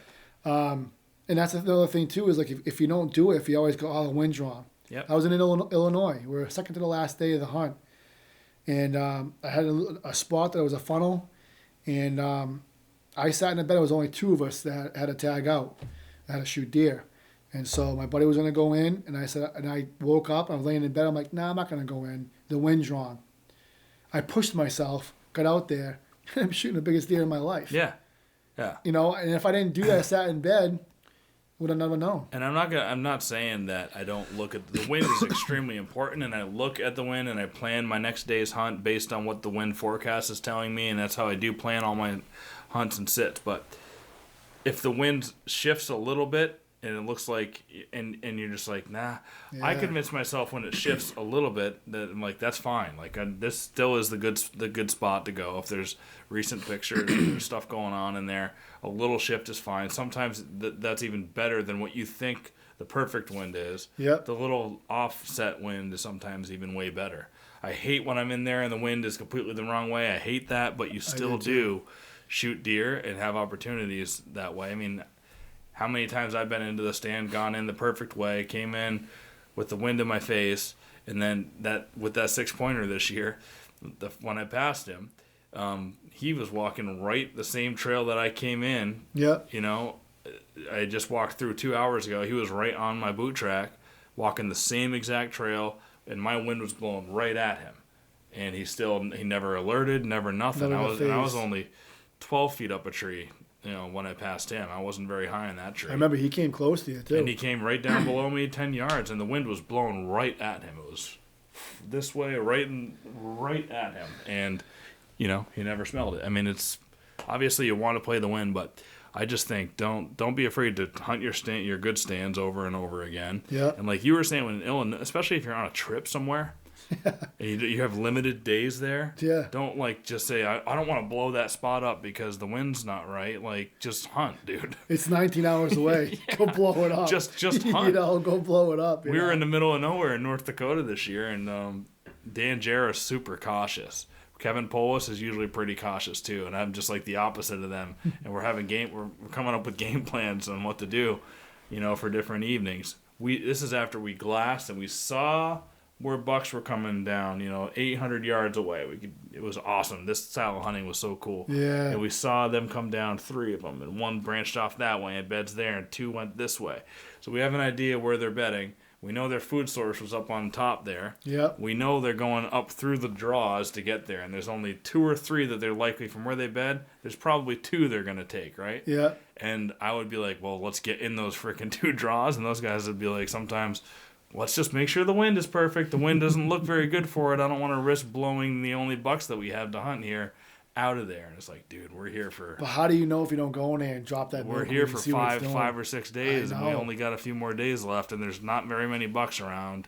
Let's just hunt them, And it's just different mentalities. And I think also too, it's for each person. It's different. You got to push your own self the own way and come out of your comfort zone. Like come out of your comfort zone. I've done that for so many years. And I look back, I said, man, I wasted so much time being comfortable, being complacent, not pushing myself. Maybe kicking my feet up on the couch a little bit too long. Where I could have another extra hour before the dock, whatever. And all that. You got to stay at it. It's a working effort, and how much you really want to be in the woods and do it and put it together. And some guys do get lucky and shoot deer. Not a lot of effort. It happens, but being successful with that, I think the most you can actually push yourself and go in there and learn of them, and know. And if you can shed hunt and all that, maybe off seasons and all that, and watch them all the way through, you learn so much with their movement, what they do. Mm-hmm. And I just kept pushing through with it, and just kept doing different things and trying different things. I'm not a big call person. I've tried that, rattling and grunting in the stands. I don't have good luck with that. I got friends that do. Every time I rattle, a deer comes in, I said, "What the heck, dude?" I said, "What are you, a whisperer over there?" I don't have good luck with that. Yeah. Every time I do, I blow the deer out. Yeah. Like I had this one time, man, and I always will say now, love before fight. I had this big buck come in behind me, across the pond. Like there's a run that actually crosses the pond. It's a narrow part of the pond. And I'm sitting there, and I just saw the ripples. The sun was just coming up, or just starting to come up, so you can just kind of see like the iridescence of the against the reflection of the water. And I see these ripples. I said, "Oh, it must be ducks, or it must be a beaver or something." I looked down there in reflection. I could just see horns. I wasn't even looking at a deer. I was looking at a shadow. Yeah. I'm like, and it was coming right from behind me. I said, "You'd be kidding me." And I knew this buck was timid, because there was a big gnarly 9-point there that just has been there forever, and this buck was kind of new, and he was coming right in, and he was been hitting my mark consistently during the day, and I said, and when he came off that run, it split right to me, which I was 50 yards from him. I said, "Oh, he's just to come right here," and I have him. It's a 16-yard shot, or he goes left. That darn buck man turned left, and I said, I said, shoot. I said, all right. So I'm like, you know what? It was a full swing. They've been doing a lot of chase and stuff like that, whatever. I said, I'm going to snort wheeze him. Dude, I snort wheeze that deer. And he just like put his head around, tucked his tail, went, pew, gone. And my wind was perfect. Yep. And I'm He like, didn't want to fight. nope, he didn't want to fight, but I knew. That's the thing, dude. Like you start to know your deer, Yeah. how they are, what Yeah. their aggression is. Every deer's got a different personality. 100%. And his personality was he just wanted love. Yeah. Or, he didn't want nothing to do with any fight. I never saw him following any does. I never saw him with any other bucks. He was a lone deer by himself. But he had a good set on. He was a 140 class deer. Yep. And I'm like, well, you learn. And then I had a time, there was a buck walking up, a big 8-point. I followed for a very long time. And he was way up, and I was just as loud as I could blow that grunt call and the bleat call. He finally heard it. I see him look up, and I gave him one more grunt to confirm that he heard what he heard. Yep. He came down, he knew, so he completely turned, and he worked his way all the way down, feeding down to me, and I blew it. And I did a drag rag from my mock, and I have them hitting my mock. I did a drag rag from my mock to come right in front of me, about 15 yards. And everything was a perfect scenario. He was coming down, but he was coming down pretty quick, and there was a 30-yard shot window. And I did one of these things. It's just like I pulled the bow back. Yeah. Man, he didn't even stop, and I just released. And I just shot right underneath He him. released by accident. Yep. Yeah. Just the motion by Yep. Yep. Platinum stop, and he kept going, and it was a fine shot, but he didn't stop. I should have waited for that, but I should have waited for him to go another 10 yards Yeah. to hit the mock, Mm-hmm. hit the drag. But I just rushed it. Sometimes waiting deer out, you think that's the moment you have, and that's it. Yep. It could happen that way. It was the only moment I had, Yep. or he could have walked right in underneath me, and I could have killed him. But that's the way that story went. Yeah. And that buck ended up changing, being down to a giant 6, and then I never saw him again. I think a lot of these deer die from old age too, man. Oh, so many.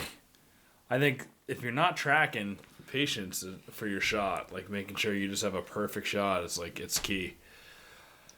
Mm-hmm. I had the first one this year. I saw him 2 days before I killed him, and I watched him for 35 minutes feeding within 40 yards of me. He just never gave me a good shot, so I let him go. And then 2 days later, I still watched him 6 or 7 minutes from, when I first saw him, it was 50 yards, and just waiting for the perfect shot. Yeah. And then this 6-pointer, I had to wait an hour, 45 minutes or so. Imagine that. Kneeling down next to a tree. But you came up right, but I mean, but what did you do in that scenario? I mean, obviously, you said he was in blueberry and so forth, but you just saw his antlers? Yeah, I was following track for most of the day, and this was like, it's December, they're not going to be moving very far, so I was like, he could literally be bedded anywhere, and he was meandering around. He wasn't on a straight line, and it's kind of a small corner of the woods where he was at, so I always figured this buck could be bedded anywhere, so I went really slow the entire time on the track, even though it was 6 hours old, and I knew the track was 6 hours old because my camera got him going by. But I was just taking my time, and I don't know, it took 2 hours, 2.5 on the track, went maybe 800 yards on it in the 2.5 hours, and then it went up onto a sunny hill where there was no snow left. So Yeah. I was like, all right, well, the track's gone. It went into this spot. Yeah. I'm just going to get to the top of this hill and sit there for the rest of the day. And I got to the top of the hill, and I saw him bedded there. I just saw the tine sticking up. And it was pretty close to me. It was a real windy day, so he didn't hear me crunching up through the leaves to get there. Yep. Because the wind was my friend that day. And I was surprised he hadn't seen me because I was 30. He didn't hear me, but I was surprised he didn't see me. He was I was coming up from the side. He wasn't facing away from me. I walked up the hill this way, but he was, I was kind of off to his peripheral. And I was like, yeah, well, I could try to get closer and shoot him, but because I didn't have any vitals from where I was, I just said, dude, I got all day. You were already at 30 yards, weren't you? Yeah, 30 yards, but there was no shot into his vitals. And I was like, I have all day. And the wind is really consistent and perfect today. So I just knelt down, waited him out, and that was really fun. I've never done that. It was a fun hour and a half, completely engaged. It's funny how we were supposed to meet up that day. Yeah. And because I think we were gonna do some walking and kind of like figure out, I think, for Scotland to come Yeah, and we're on, gonna on a Thursday. It was just supposed to be kind on of coordinate a walk. yeah, for Thursday. And then you end up telling me you're going to do that piece. And then I walked in to go after that big 8. Then I ended up finding the shed from one of my other shooters. I'm like, well, that stinks because now he already shed it, shed his antlers off. And so that actually helped me with my situation a day after you, to where I was walking the blocks off of each piece. And I had to actually go in there because one of my hottest trail cameras, the batteries were dead. So I had to refresh in it. And there was one track going right through the scrape. It was a natural scrape. I said, darn it. I said, I knew it. And I didn't know this west side of this piece. So I said, you know what? I'm going to follow this track, and I'm just going to stay on it. I'm just going to move slow, and just going to mark this run and see what he does. It is amazing how, like, these runs are not straight. Yep. Like, they switch back so many times, and, like, almost sometimes, like, 20 feet apart, they switch back. Yeah. This is exactly what's going on. Like, the way they move through there, and how many times they look at the same area of walking through, and you think you're so far away from it, and you come up on a hill, and there's the area you just started again. So I followed this track all the way around, and I followed this probably for about half a mile, 3/4 of a mile, and then it came to a spot where there was an old stand, and there was a lot of cross runs right there, and it was just a little bit different habitat to where there was some, like, kind of some pines peppered in the area right there a little bit. I said, well, this is the western side. It's facing a swamp. There's a little bit of a plateau and a knob. I said, they definitely going to be bedding right here. And no more than I feel, I went to go take a step, and I looked over, and I saw an ear twitch. I said, yep. I said, I knew it. So I pull up, and I took another aggression, I took the quick walk up to the tree. Yeah. I always go get the tree. Yeah. And I always try to stop next to a tree. That's another thing you do. Don't stop Yes. in broad daylight. I've been caught so many times. Yes. Just because I stopped there because there's a deer, and I'm like, oh shit, but you're better off to, even if you see the deer, get to some sort of cover. If you can walk, because their depth perception's not good, if you can stay tight and walk straight, that's why they're always going like this. Yeah. They're always trying to get your depth and see where you're at. You walk sideways, they'll catch you more, but I've walked up the deer straight. Yeah. I pulled my gun up, and I've done all that when I'm not even going to shoot them, Yep. just to see it go Just through to the practice. motions. Oh, yeah. So I pulled up to the tree, and I watched. I could see the lead doe coming. I said, all right, there's going to be horns behind these does. It ended up being three big does, and they came through, and I held my position for a couple more minutes, because I've always seen that the bucks let those does go, or the young bucks go first, and they waited out. Yeah. They wait. That's why Scotland and I were watching when we saw those big does over the blueberries, right? And I'm like, dude, oh my god, there's another doe. There's another deer up there. We're looking. There's gotta be a buck. So we waited forever, and we're like, we gotta get out. Did you see all the heads? Was there any shed bucks? We saw all the heads. They were all doe. Imagine that. Yep. So I watched that. So I marked it, and then I'm starting to play the wind as they came around, and I had an idea what I wanted to do. I knew there was some swamps in there, and there was some kind of little wet areas in there that I wanted to come around, and so I came all the way back around, and then I came between. There's a small pond, and then there's kind of like a little bit of a trench that comes out the backside to some wetlands. So I'm like, all right. And it got into where it was pretty open woods, and it was real hilly, and now you can look at each valley. You can see pretty far, about 100 yards. Yep. And so I got caught off guard because there was no tracks in here at all. I said, I can't believe there's no tracks in here at all. There was nothing. I said, this is a complete funnel. And I came up over the hill, and sure enough, I had my gun ready, but I came over the hill, and I see a big nanny doe standing there. And it was kind of like she was chewing a cud, and it's like she turned and looked at me, and my wind was good. It was coming from my left to the right, and she was about 60 yards in front of me. And I just slowly, and she's looking at me, and she stopped, so I just waited her out a little bit, see what she would do. I just kept looking behind her to see. I wanted to see horns turning, I said, this girl has to have a buck with her. There's no way she's by herself. She's big. And so I sat there, watched her, and now she's coming up in between the trees.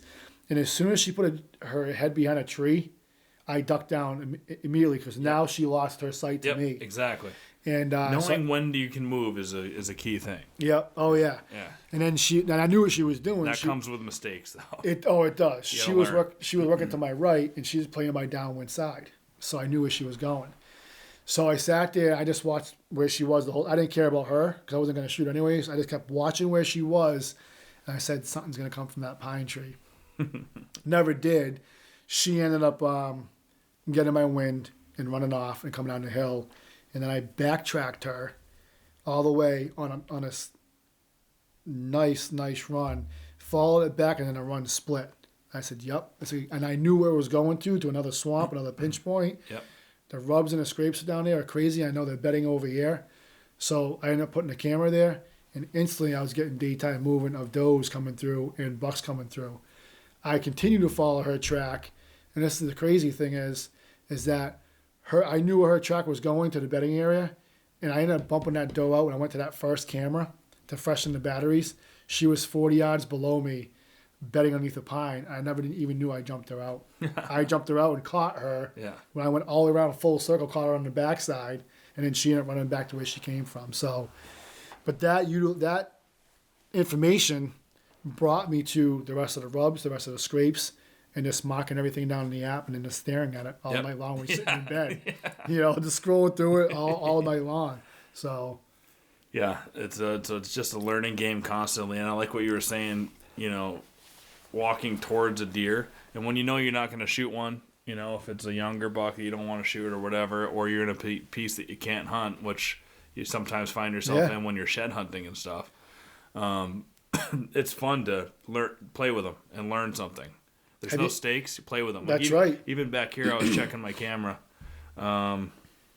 3 weeks ago or something. It was near the end of October. I got one camera behind my house, an acre and a half back there.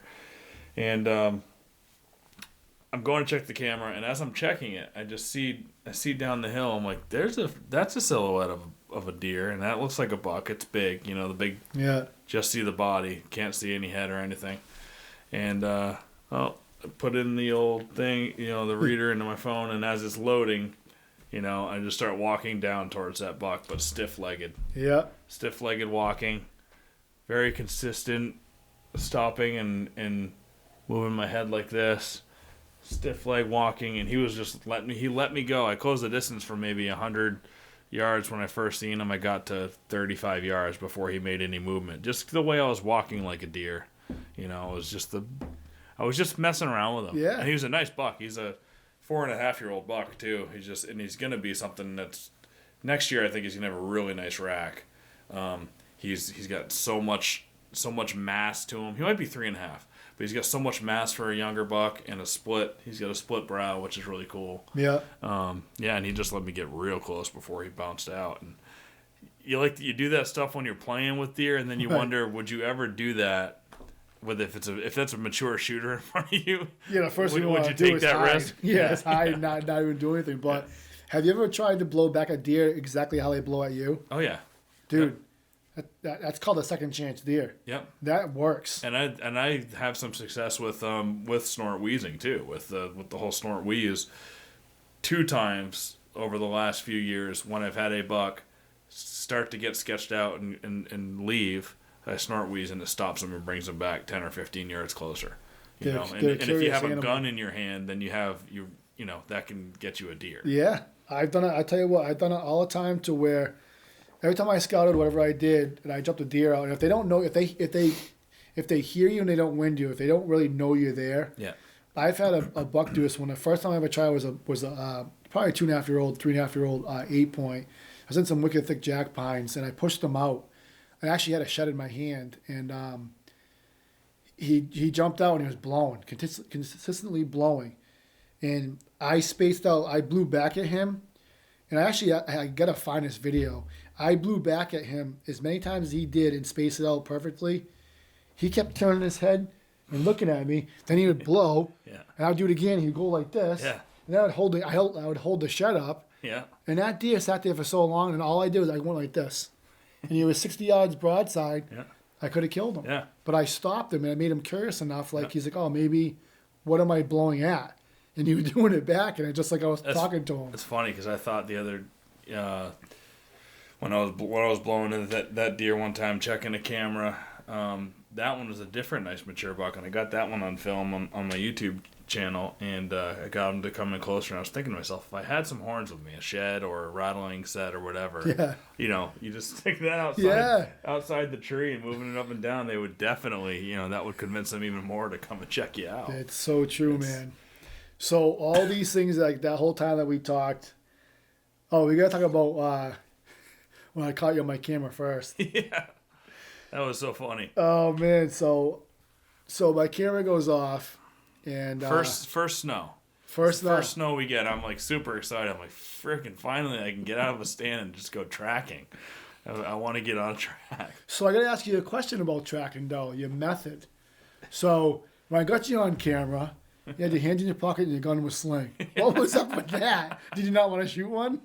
That was after mile 7, and It was kind of funny though, because when I was putting the pictures up to all you guys, I'm like, those deer got him confused. He's walking circles. yeah, that was like after mile 7. It was super cold, so I was warming my hands up, and I was just kind of like just checking. There was so much sign, dude. I was trying to sort everything out that's going on. They were walking circles in the beginning. Yeah, so I And the was buck just like, came what straight the through, hell? but they were walking circles. And that's tough because that snow kind of like, as far as tracking snow, wasn't the best as far as aging them as well, because that snow was wet and it kind of like it was breaking down pretty quick, that snow. Yeah. But didn't you also say you're looking for a spot for a camera too? Oh yeah. Well, because I walked in there, I was like, "Oh, this is a scrape." There's another scrape. There was a bunch of scrapes right there. There was. Right where that buck went through. So, and then it was a real unique, cool looking area. Yeah. And you can see quite a ways in there because The habitat changed right there. Oh yeah, big time. That's why the habitat changed, and I was just kind of taking in the whole thing. And I knew I had already scanned everywhere where a deer would have been or bedded or Right. whatever. You can see there pretty good. Yeah, so I didn't have my gun on alert at that point because I could. Oh, your hands. I had already scanned everything, so I'm like, all right, this is the time for me to warm my freaking hands up. Yeah. And yeah, I saw all of those scrapes and how cool the habitat was. So I was kind of looking around for a camera. I never saw one, but you got me on 2 cameras in there. Then because then you walked into You have your cameras up high? those 2 cameras were about 5.5, probably 6 feet. Yeah. Those cameras were. I tried to get them up high enough to where Usually I see cameras. Yeah, I never saw. that was those. pretty good because those cameras, they're not hidden really well, but they're not right there because not much choice there for cameras for that area. Yeah. What I wanted to get, but yeah. Then you walked into where that signpost was. Yeah. That big old signpost right there. And I don't think I saw that signpost actually. I don't think I saw that signpost. The big one, the big hemlock. So that kind of started us talking. Yeah, I couldn't believe it that somebody got me on a camera. Somebody you knew. The first day I'm tracking. Yeah, I and know. then I'm like, yeah, the world is pretty small, especially Massachusetts hunting. And And the first time you were in that piece, the first time I was in that little section. that section. Yeah, yep. Every year when it snows, I go down there because I want a place to wander, and it's like a bigger piece of woods. Yeah. And suburban around here, the biggest piece is 200 acres. I want to be able to track for at least a little ways. Yeah, you'd be done for a half hour. So then we started talking, and then getting intel, and you didn't have cameras in there, but your buddy had cameras in there. Yep. Then we were kind of like trying to compare pictures of what what was going on. Yep. He's And got that big 8. He's got the 10, the nice 10. And That's the other going 10 through that there. I don't even have on camera. Yeah. And so then I went back in there to track that big 8 because he came through. And as I started tracking, literally on camera, I was filming all the feed. I turned and looked and found my first shed of one of my shooters on, that was, I think, the 14th of December. I said, you got to be kidding me. I said, here I am sitting there, and I looked over at the run, and I'm like, And that's like the best shed you were hoping to find in there. oh too, my right? God, the best side, Yeah, yeah, yeah. for sure. And for what I had for a deer, yep. And I'm like, you have to be kidding me. So my whole day of tracking that 8-point changed right up You're because like, then I need to find the other side of this. yeah. thing. So then when I ended up finding out though, when I walked in there, and there was boot tracks there too, 20 feet from that shed, and I wanted to put a camera there, and I did, and that's the part of Wonder if they're on my boot tracks. Could have been. It was after I went in there tracking, right? yeah, yeah. It was the next day. Yeah. Because we were supposed to meet the following day. Yep. We were planning that following day. I did have a couple of guys that walked through that area. But so a guy walked through, that's another thing. If you're on trails, if you're on someone's track and all that, don't give up. Don't say, oh, someone's already been in here. I come up the deer so many times. There was so many boot tracks in there, and the deer are still there. They just circle you. Most of us walk too fast. These deer sit you, and you walk right by them. Yeah. They let you go right by them. They're used to that. And also, you can bump them out, and they'll do a big circle and go right back to where you bumped them. Because that's where they were safe in the beginning. Yeah. So I saw that, changed my whole day. And then what I ended up doing, though, is I had a few cameras on me because I was planning on putting more cameras out. So I had 2 in my backpack that day. Found a fresh scrape in the snow right at the feeding that I found previously. And I put a camera on that. I'm pretty sure you have all the scrapes marked. Oh, pretty much. I mean, if I showed you the screenshot of that. Yeah. I have it pretty covered. And so then I followed a couple of runs back. I just changed my whole direction up. Got so much intel what they were doing, where they were crossing, and the amount of runs that I found. And the feeding right there, it was just crazy. So all around my stand was right there, 100 yards from that shed. I was getting that buck consistently on that natural scrape, and the feeding that was there, because then the camera kind of went dead. The feeding right there, like the left of my camera by 5 feet, 2 football fields of feeding. I couldn't even believe it. I'm like, you're an idiot. All you were doing was hunting the camera. Yeah. That's all you were doing. I said, Yeah. now you got a shotgun. You can reach out a little bit further. I'm like, Yeah. oh my. I said, stupid. There's beds. There were 16 beds, and then the shed was 100 yards away. So I pulled that piece together, and then the next day, I don't know why you weren't. I thought we were planning to come out Thursday, but for some reason you didn't. You hunted around here. I was gonna go down there that day, but then I woke up and I got texted a picture of a really nice 8-pointer going by my camera at a different piece. So I was like, That's right. So you guys hunted close. I'm gonna go do that, and that's when I ended up shooting that big 6-pointer. Yeah. So that day you did right. And so, Yeah. but the down next with day, Scotland. Yeah. then the next day, because then we were going to plan for something for Scotland. And I think Yep. you ended up telling me that you saw that buck come through, or something came through over there. So you hunted Thursday. Yep. Out your other And then spot. we went down there Friday when there was terrible weather, and I love terrible downpour rain and super wind. I love that shit more than anything, I give you credit dude. for that. 'Cause More that than was anything. That was brutal. It is so fun to be in that. Yeah. Because once you hunt in that weather, everything else is a breeze. Yeah. Everything else is like super nice and easy. And it's funny, at the end of the day, Scotland and I was so confident that day. I was like, we're gonna get on a mature buck and we're gonna see one bedded and get a shot off. We ended up right where I thought there was gonna be one, and I think I sent you the pin. Yeah. And that, we crossed over through that, and that buck he saw us. He was nice, big. I think he had a lot of mass from what we could see. He had a lot of mass. And he was a big body, And you were pretty much near my stand at that point. yeah, not too far from that one that we saw that was high. Later on in the day, but yeah, but we were so confident. We walked through that whole thing. It was just what most people would think is miserable weather. Yeah. 35 miles an hour. It was brutal that day. It was 28 degrees with the 35 mile an hour wind. It was felt like it was low 20s and raining the whole time. But it was at 2:30. Evan and I seen 10 or 11 deer, nice mature buck. We got a good workout in. We were going through, and I'm just like, isn't it funny how most people just are not going to ever experience this kind of weather, being out and hunting in this stuff? Yeah. They just would never do it. And he's like, yeah. And he goes, and I've never felt uncomfortable once today. I haven't thought like, oh, this is miserable. I feel wet. I feel cold. We just never did. The entire day, it was just a fun, adventurous experience. Yeah. And those are my favorite days to hunt, period. Yeah. I mean, snow, I love the snow, but when it's real rainy and wet, the deer can't hear you. They can hardly smell you if the wind is just blowing. And usually those blowing. shooters, man, you get a lot of good shooters moving through the rain.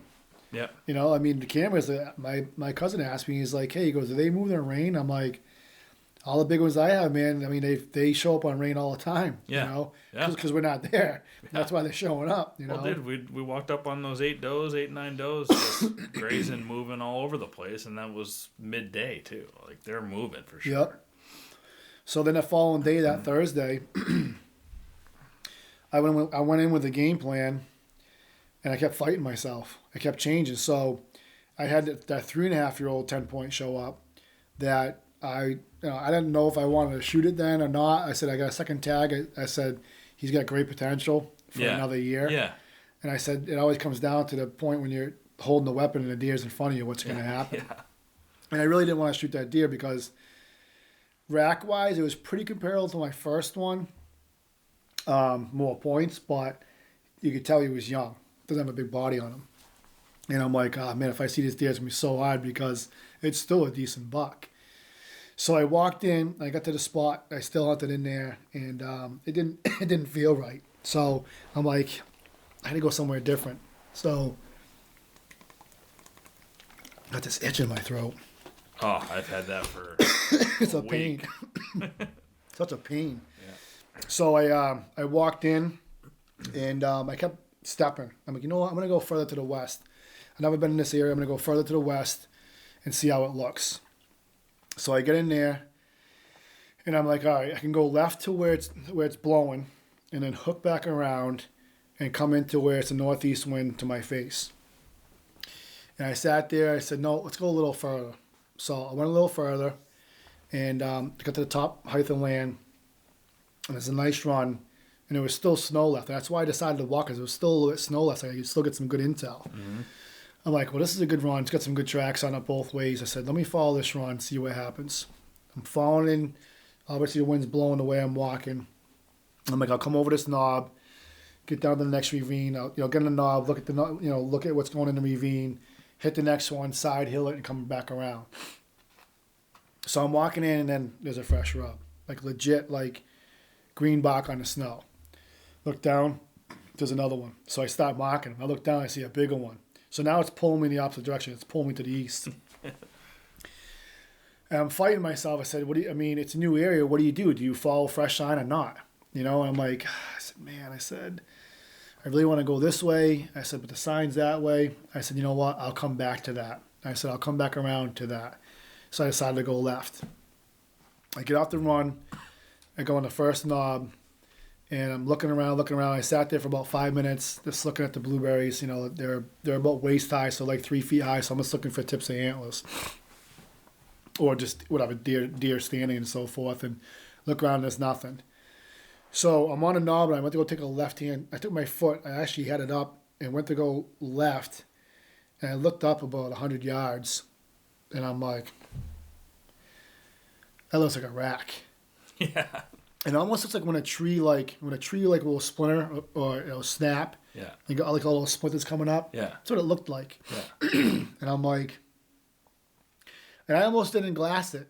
That's the worst thing. And I said, no way. I said, it's legit. All I could see was this. Yeah. But I could only see, like, now I know, the G3. Yeah. Put the glasses up, and I was like, oh my God. I said, that's a shooter. I said, you got to be kidding me. So I got right down instantly. Yeah, we had such similar experiences the day after. It's so crazy, dude. So I'm like, what's going on right now? What do I do with this? So I sat there and watched them, tried to glass them, and I couldn't because he had an oak tree on his left side, so I couldn't even see the whole left side of his antler. I could only see like 2 or 3 points on his right side. But I knew by his G3 that he had a rack on him. And he was in a little bit of a dip, and it was just stacked in there like cordwood. I could not, no matter what I did, I could not get a shot in there. And if he walked right into the wind, which is a mature buck, what do you think he's going to do? I said, I'm not going to get a shot. He's going to walk diagonally away from me. And I thought for sure that he had his back to the wind and he was facing my direction, because why would he be facing the wind? I know, that's what I was thinking too with my buck. I don't know why he was doing. I don't know. So I couldn't. My really buck tell. was facing right into the wind. He was watching the wind. Yeah. And that's weird. Yeah. So, well, to me, it's weird. I think it'd be opposite. So, I stopped making a plan. So I'm instantly down. Now it's super wet snow.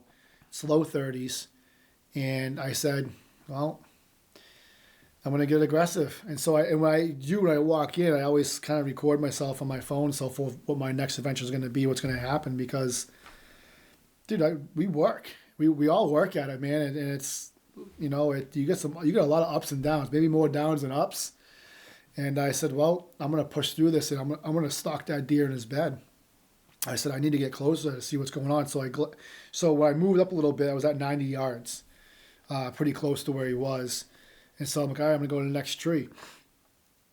And I think I said in the phone when I first had to record my song, it was like 2:45. I think it kind of started to happen about, I think it was more like 2:20 when I first started, somewhere around there. So I knew I wanted to walk to the next trees. It was a set of oak trees that was split. Perfect spot to sit right in the middle. And I looked at every detail where that deer was. I could see a dead tree. There's a big oak tree with a pine behind it with a leaning tree like this. And all I had was a pie plate of this big of an area to see that G3 through. That's all I had. Yep. And I stayed focused on that. And I sat down and I grabbed my leg, my knee, right below my knee, lifted my foot, put it down. Put the butt of my gun down, Yep. put my fingers down, Yep. pushed myself, came up, glassed, saw the times, went back down. Every step, every foot, that's what I Was did. it windy that day? It wasn't bad, maybe like an 8, 9, a couple of 10s. All right, so It wasn't bad, so it was super loud because those blueberries had those oak I leaves in know. there. Yeah. Which, I mean, dude, it's like you might as well just ring a bell. Yeah. So I was like picking the oak leaves out of the blueberry bushes in front of me. Wool is really good for it, by the way. Like we were just noticing with Scotland because he was wearing not wool, And it that was slaps. in my woolies. You hit and- it slaps. And the wool is so quiet through that brushy stuff. That's a good It point. just really is. That's a good point. 'Cause I'll tell you what, I was wearing, man, it was just you could hear it slap. I was so low, the backpack was getting slapped with the Yep. stuff, I'm like, Yeah, you might want to get some woolies for in there. yeah, you gotta do something different because that in there is thick. So I worked 20 feet to the first tree. Took me about 20 minutes. And I got there, got to it, and then I recorded myself again. That I was about 71 yards out and so forth from this deer. I still could not tell which way he was bedded. Yeah. Just because I couldn't see enough of his rack. And I kept seeing his rack go like this. He was falling asleep. Yeah. And so I was trying to plan the wind, and the wind stayed pretty consistent from that northeast. So it's hitting me in my right chest, and he's in front of me dead. So it was a great wind. But the problem I kept fighting with, if there's any other deer bedded in front of me Yeah. before him, Yeah. does and stuff like that, you couldn't see. Mm-hmm. And I was nervous about that the whole time. So I was fighting myself and get to the first tree, man. I was praying to God. I'm like, God, I said, give me the wisdom I need here. What am I? And he kept telling me to go. So I see the next tree, another 20, and I literally sat there with my foot like this for 10 minutes. Nope. Don't do it. Then my gun, the strap was like getting stuck on the blueberries. I'm like, all right, is that God pulling me back not to go forward?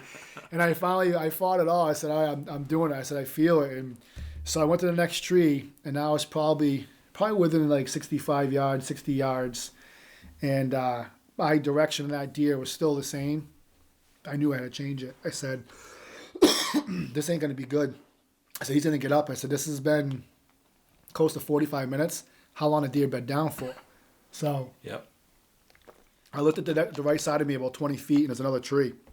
I said, I need to get over there and get this angle because he's going to walk to the wind. I knew at this point, I felt it. He's going to walk into the wind. Problem is I needed to double back and do a U to come to it.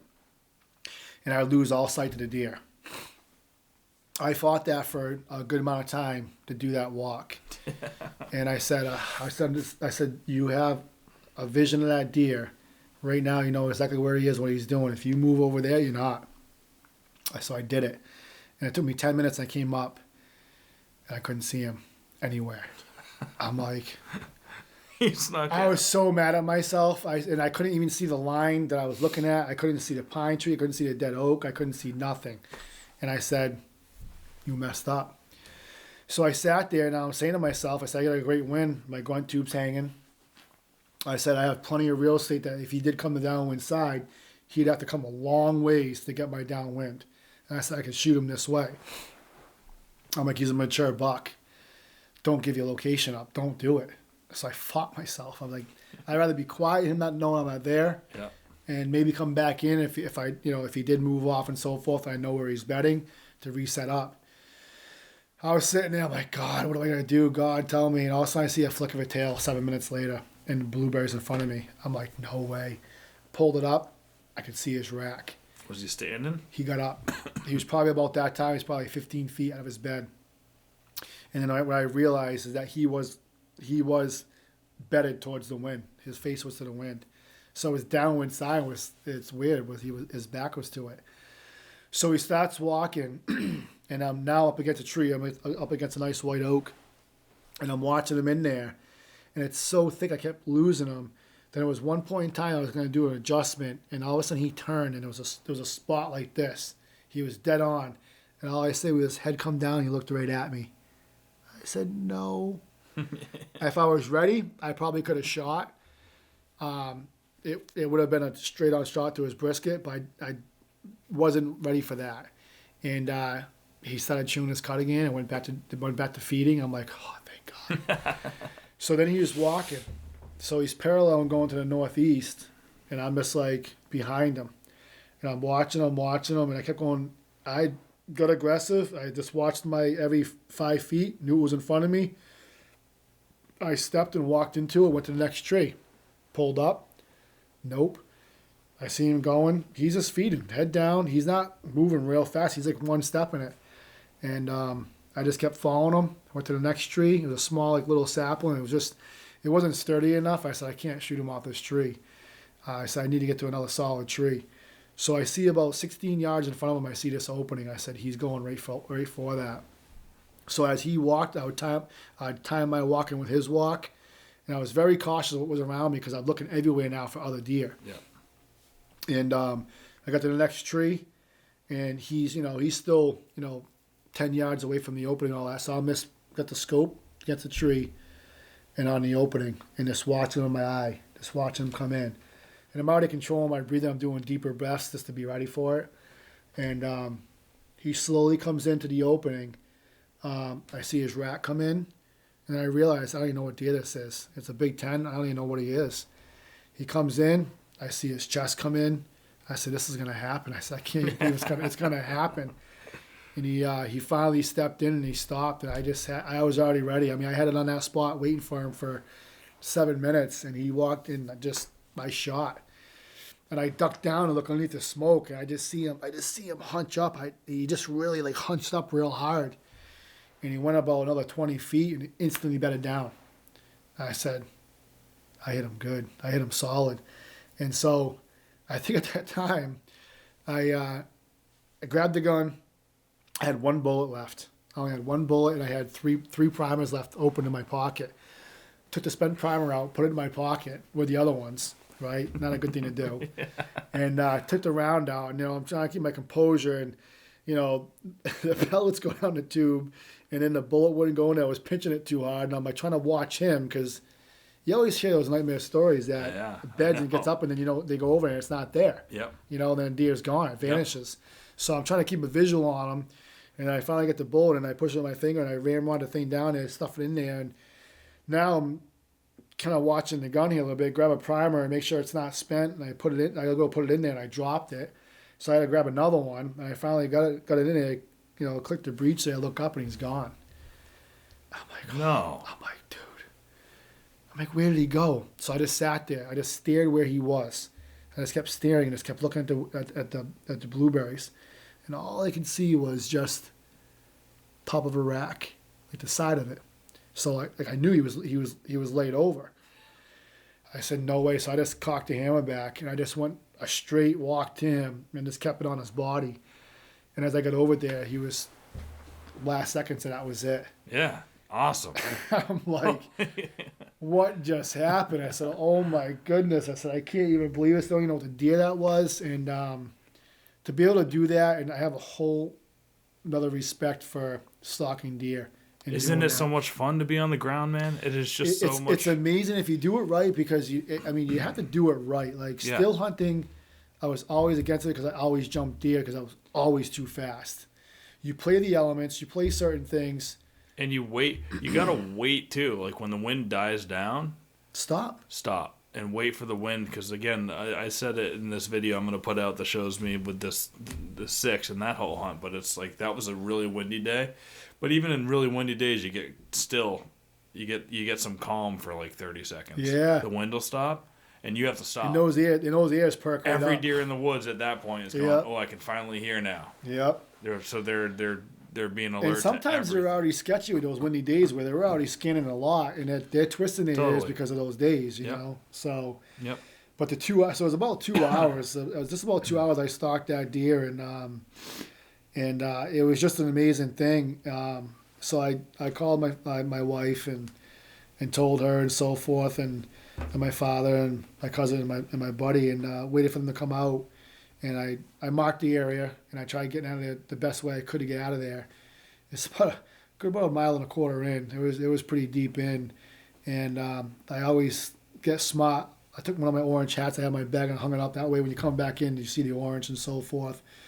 And I kind of relived the steps of those guys, showed them what was going on, got to the deer, and then we backtracked the deer to the bed, and there was 2 beds there. What I didn't say when I had one in the scope, there was a deer running in the back, and after I shot and all that deer was blown in the distance and so forth. I don't know what that deer was. Huh. I think he was bedded towards a doe, looking at a doe above him.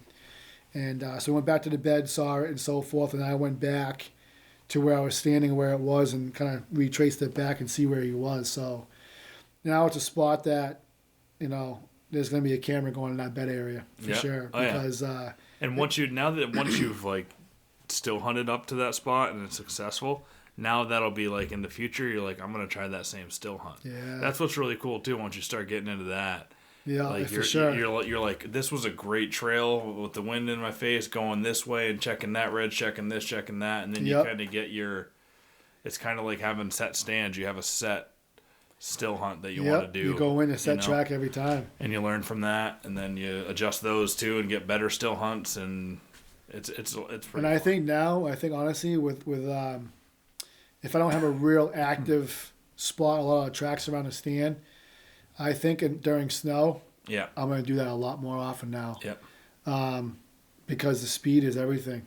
You know, I mean, you can sit there and wait. I mean, it's the scenario comes when it comes, and the situation comes when it comes. You just got to make it. mm-hmm.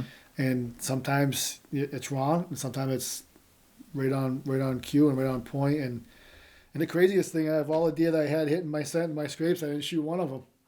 I shot 2 deer I have no history with at Right. all. Yeah. But it goes to show you that with But the that's kid- your best scenario too, because it's like all those ones that you've been thinking are your babies the whole time, and right. they get to live another year now, most That's- likely, I get to go. I have a which great, is awesome. I have a great shed season coming because in the beginning it wasn't good. And the thing was though is that everything I knew, one spot I legit had 7 shooters over 130. Yeah, Spot was completely dry this year. There was 2 bucks. There was 1 buck that was buckshot that was still. I had him on camera a couple times, and a giant split 9 that I had on camera, and they were running the same camera. But of course, they were in an area that was deep. It was 1.5 miles in, no cell service. They know exactly where to be, and there was no acorns, so they're out of there. All the deer, does, nothing was moving at Dispersed, all, yep. and there was a crap load of does in that year.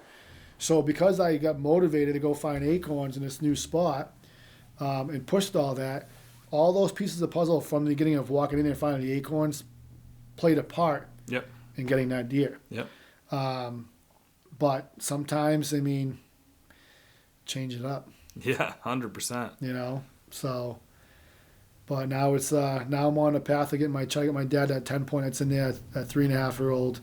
I'd love for him to get that deer. That'd be fantastic. It'd be his first muzzleloader deer. He's never hunted muzzleloader. And we walked the other night, found a shed, Yeah, shed number 2. yeah. And Nice then, one, too. Yeah, and we ended up jumping 2 deer out. And I mean, we had a perfect wind. And these deer were like 150 yards away. But they must have been on the side of the ridge perfectly where they saw us coming down the other Yeah. one. It was so thick in there. I said, how do these deer down this kind of like this low ravine catch us? I said, our wind is I said, there's got to be somebody on the other side. I said, there's no way they caught us, but they must have saw us because they were out and they ran the opposite way. It was a good experience, though, and so forth. So just going to keep pushing. Yeah, I hope your dad gets one. That'd be awesome. Yeah, it's pretty nice too for me. I didn't kill any of my target bucks. They're the bigger ones that I wanted. So it's nice knowing they're going to survive again next year. And Yeah. see what happens. You got a few days left here, so hopefully, you know, I don't see. But I've come to the realization, like you too, that most of these good bucks aren't getting shot by the few hunters that are in the woods with Yeah. a gun. Most hunters aren't taking their time and aren't, that They're just walking through. they're just an average hunter, and they're not going to kill those really big ones unless a bunch of lucky stuff lines up. Yeah, You know. a lot of tail shooting going on. Yeah. So, but yeah, I have had a blessed year. So it was my biggest shotgun buck and my biggest muzzleloader buck. Yeah. Awesome. Same year. Yeah. See, no bow I fell in love with the bow, and I really love bow hunting. But it also is nice to switch it up, and I got Reach one out- with a reach bow, out a one little with a bit. rifle, one with a muzzleloader this year. Yeah. I couldn't ask for anything better than that. That's great. 3 different types of hunting too. Yeah, no doubt. And it has all its own fun and in a different style Different and way. techniques you'll hunt. Yeah. Never It's gets a good boring. way to cover land with a weapon. Yeah. Scouting with a weapon. And now another great way to hunt is coming up. Shed hunting. I can't wait. It's coming up. It's here. Yeah. Like It's I was, here. because I've seen you picking some up early and stuff. I was gonna start maybe going into the places that you can't hunt. Now that I'm tagged out with bucks and not really caring, I was gonna go this week. My son's been home from daycare, with a little freaking throat tickle. I'm not Yeah. contagious because it was a long time ago that he had it. Yeah. But I haven't been able to go out in the woods. But I do wanna just get some boots on the ground already and Yeah, see what's going on. People are saying, I don't know, man. I think it's kind of like everybody's saying that they're losing their horns because no food. Yeah, no food and the drought and I don't know what people do, but I don't truly believe that at all because when I'm finding sheds, there's a lot of food. There's a lot of acorns. Yeah. And the buck that I shot, Might be the drought, man. I don't know if anybody else does that. I think the drought could be a big factor because those deer, that early July, cameras went dead. Like everything went dead. They completely moved what they knew at the beginning of the year. And that's when I really started putting a lot of boots to the ground because I knew you had to start finding water. You had to find any water source you possibly could. Yeah. And that stopped a lot of growth through a lot of different things. But I don't know if anybody else does. Do you ever cut the stomach open on a buck or a deer you shoot? Yeah, but I haven't done it in a while. I did it to my last buck. He was full of acorns, full of acorns. His rack was still on there pretty hard because it didn't fall off. And there was fresh rubs there, but he was full of acorns. And one of my shooter bucks, not far away, dropped. Now I found another one, and who knows what else is in there. So I don't know. Different. Why is he dropping? Yep. I don't know. It's usually a chemical reaction when they drop. They go through the phases and so forth. And he dropped early. He dropped before. He dropped. Crap, that was before the snow. So that was early December. That's real early. He dropped early December. Yeah, that's real early. I never found a shed that early in my shed season or even hunting, unless it's an oldie. But that's early. That's super early. So you can get out there and find some, but yeah, I still think they're mid January really start going after it. And, yep. Let them group up a little bit together and find those big feed spots. yeah. And I also found out how much little snow can bury big sheds. I know I left a lot of sheds in the woods last year. Yeah, because you walked up on an old one I saw this year. Yeah. Yep. And then, right in the bedding area, I've walked over like 4 times, and sometimes the leaves are thick and it's on a knob. Yeah. So I'm sure the wind blew some of the leaves off. But the one I just found, that split brown 9, just to give you a reference, just as 2 brown ties that split on one side 11 inches.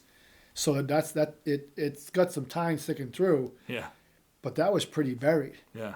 You consider the height of the oak leaves and so forth with the weight of the shed and then a little bit of 2 inches of snow. Yeah, there was only a little bit sticking There up. wasn't much sticking out. And the only reason why I saw it because there was so many. Yeah. That wasn't natural to me. Yeah. I'm like, that's a shed. That's not natural. Yeah. So I love how you take your time to, like, Scotland and I are watching it, and Scotland's like, "Is he ever gonna lift that thing up?" You're like, it's such a shed hunter's thing too. Where it's you analyze how it's laying and everything, and you take your time with it because it's awesome. Do you know why I do that though? Because how I learned how to do it is you get that image burned in your brain, Yep. and you start seeing it, and it helps you with seeing that G3 100 yards. Mm-hmm. That's a shot in the dark, but your eye gets trained for that, and then you start looking, you just see these. You see that little difference, like, that's not normal. What is that? Yeah. And then even with sheds and so forth, I remember back in the day when I found a couple of sheds. I remember one time there was a shed in the ground, a 10-point shed was like this, and it looked like a white rock with moss on it. And I stayed, it was 60 yards away, and I stayed walking up to that. I said, that's a deer shed. And if I never went back there and looked at it, I saw and walked by, Yep. I would have never known. But Yep. it burns your brain to realize that image. So when you're walking Really and, good point, and yeah. you catch that, you can, kind of like tweak yourself to look for stuff like that. Because when you walk in the woods, we look for all that. Look for tree stands, rubs, scrapes, sheds, deer. Yep. You know, And when you're looking for a deer, you are just looking sometimes for a tail flick. Yes. Or an eye. or an You ear. can just see an eye or an ear. Or sometimes that is all you see. So Yeah. yeah, learning to pick, not just look for a whole deer or a whole shed just sitting there perfect for you. Right. You got to look for Yeah, everything. So, the little stuff. yeah, so I mean, listen, so as far as learning and being aggressive and your podcasts, the groups that we talk on, all that stuff, my customers, man, I mean, sending me maps and, they trust me with their maps and their spots. I said, I don't need any more spots, trust me. I said, I can give you what I can, but I learn from everybody else, Yep. and just apply it. And the biggest thing I learned is the most time you can put out there and be aggressive, do it. You'll feel it. You just got to train. You got to learn your own way, but you can use other people's ways to help you form your own way. Yep. I didn't read books. I didn't look at these big hunting shows, stuff like that, whatever. I did my own thing. What my camera showed me and what my woods showed me is what I do. Yep. But you're still learning every day, like you said. You Yeah. always got to take in more information, and Yep. so you might pick up one little nugget from somewhere you're not expecting to, too. And it's- You got to come to Huntstock, because I Backyard said there was no scent companies there last year. I know. And you are exactly the type of vendor, Yeah. sponsor, exhibitor that crushes it there.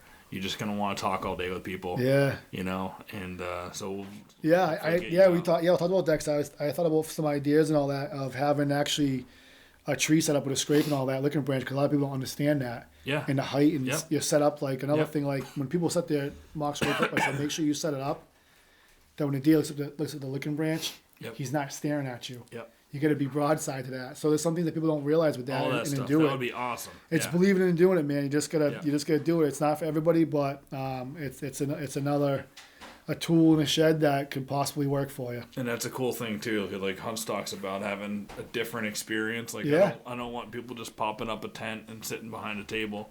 Right? Yep. It's like, how can you help educate somebody, or like, that's a great idea. I want people. I love like all my customers, which they're great with telling me later on they shot deer in my scent, but they never want to post anything because they're too scared. I'm like, you guys are my worst customers.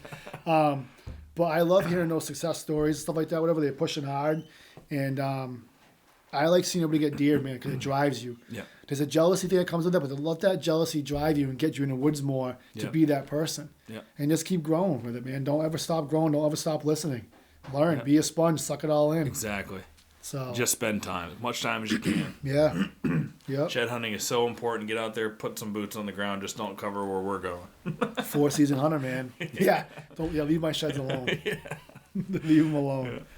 So Sweet, man. I've been talking for 2 hours. Time flies. is it 2 hours? Yep. No one's gonna watch it that long. No, they will. The guys who really, really want to learn shit, the best Yeah. nuggets are always at the end. Yeah, yeah. No, that's true. That's true. So But dude, thanks for coming. That was a yeah, lot of fun, man. Yeah, stay out of my areas. I got him on camera, so I know where he is. You buy some of his tents, he'll tell you where I'm at. That's right. No, there he you won't. go. No, I won't, because I'm in there.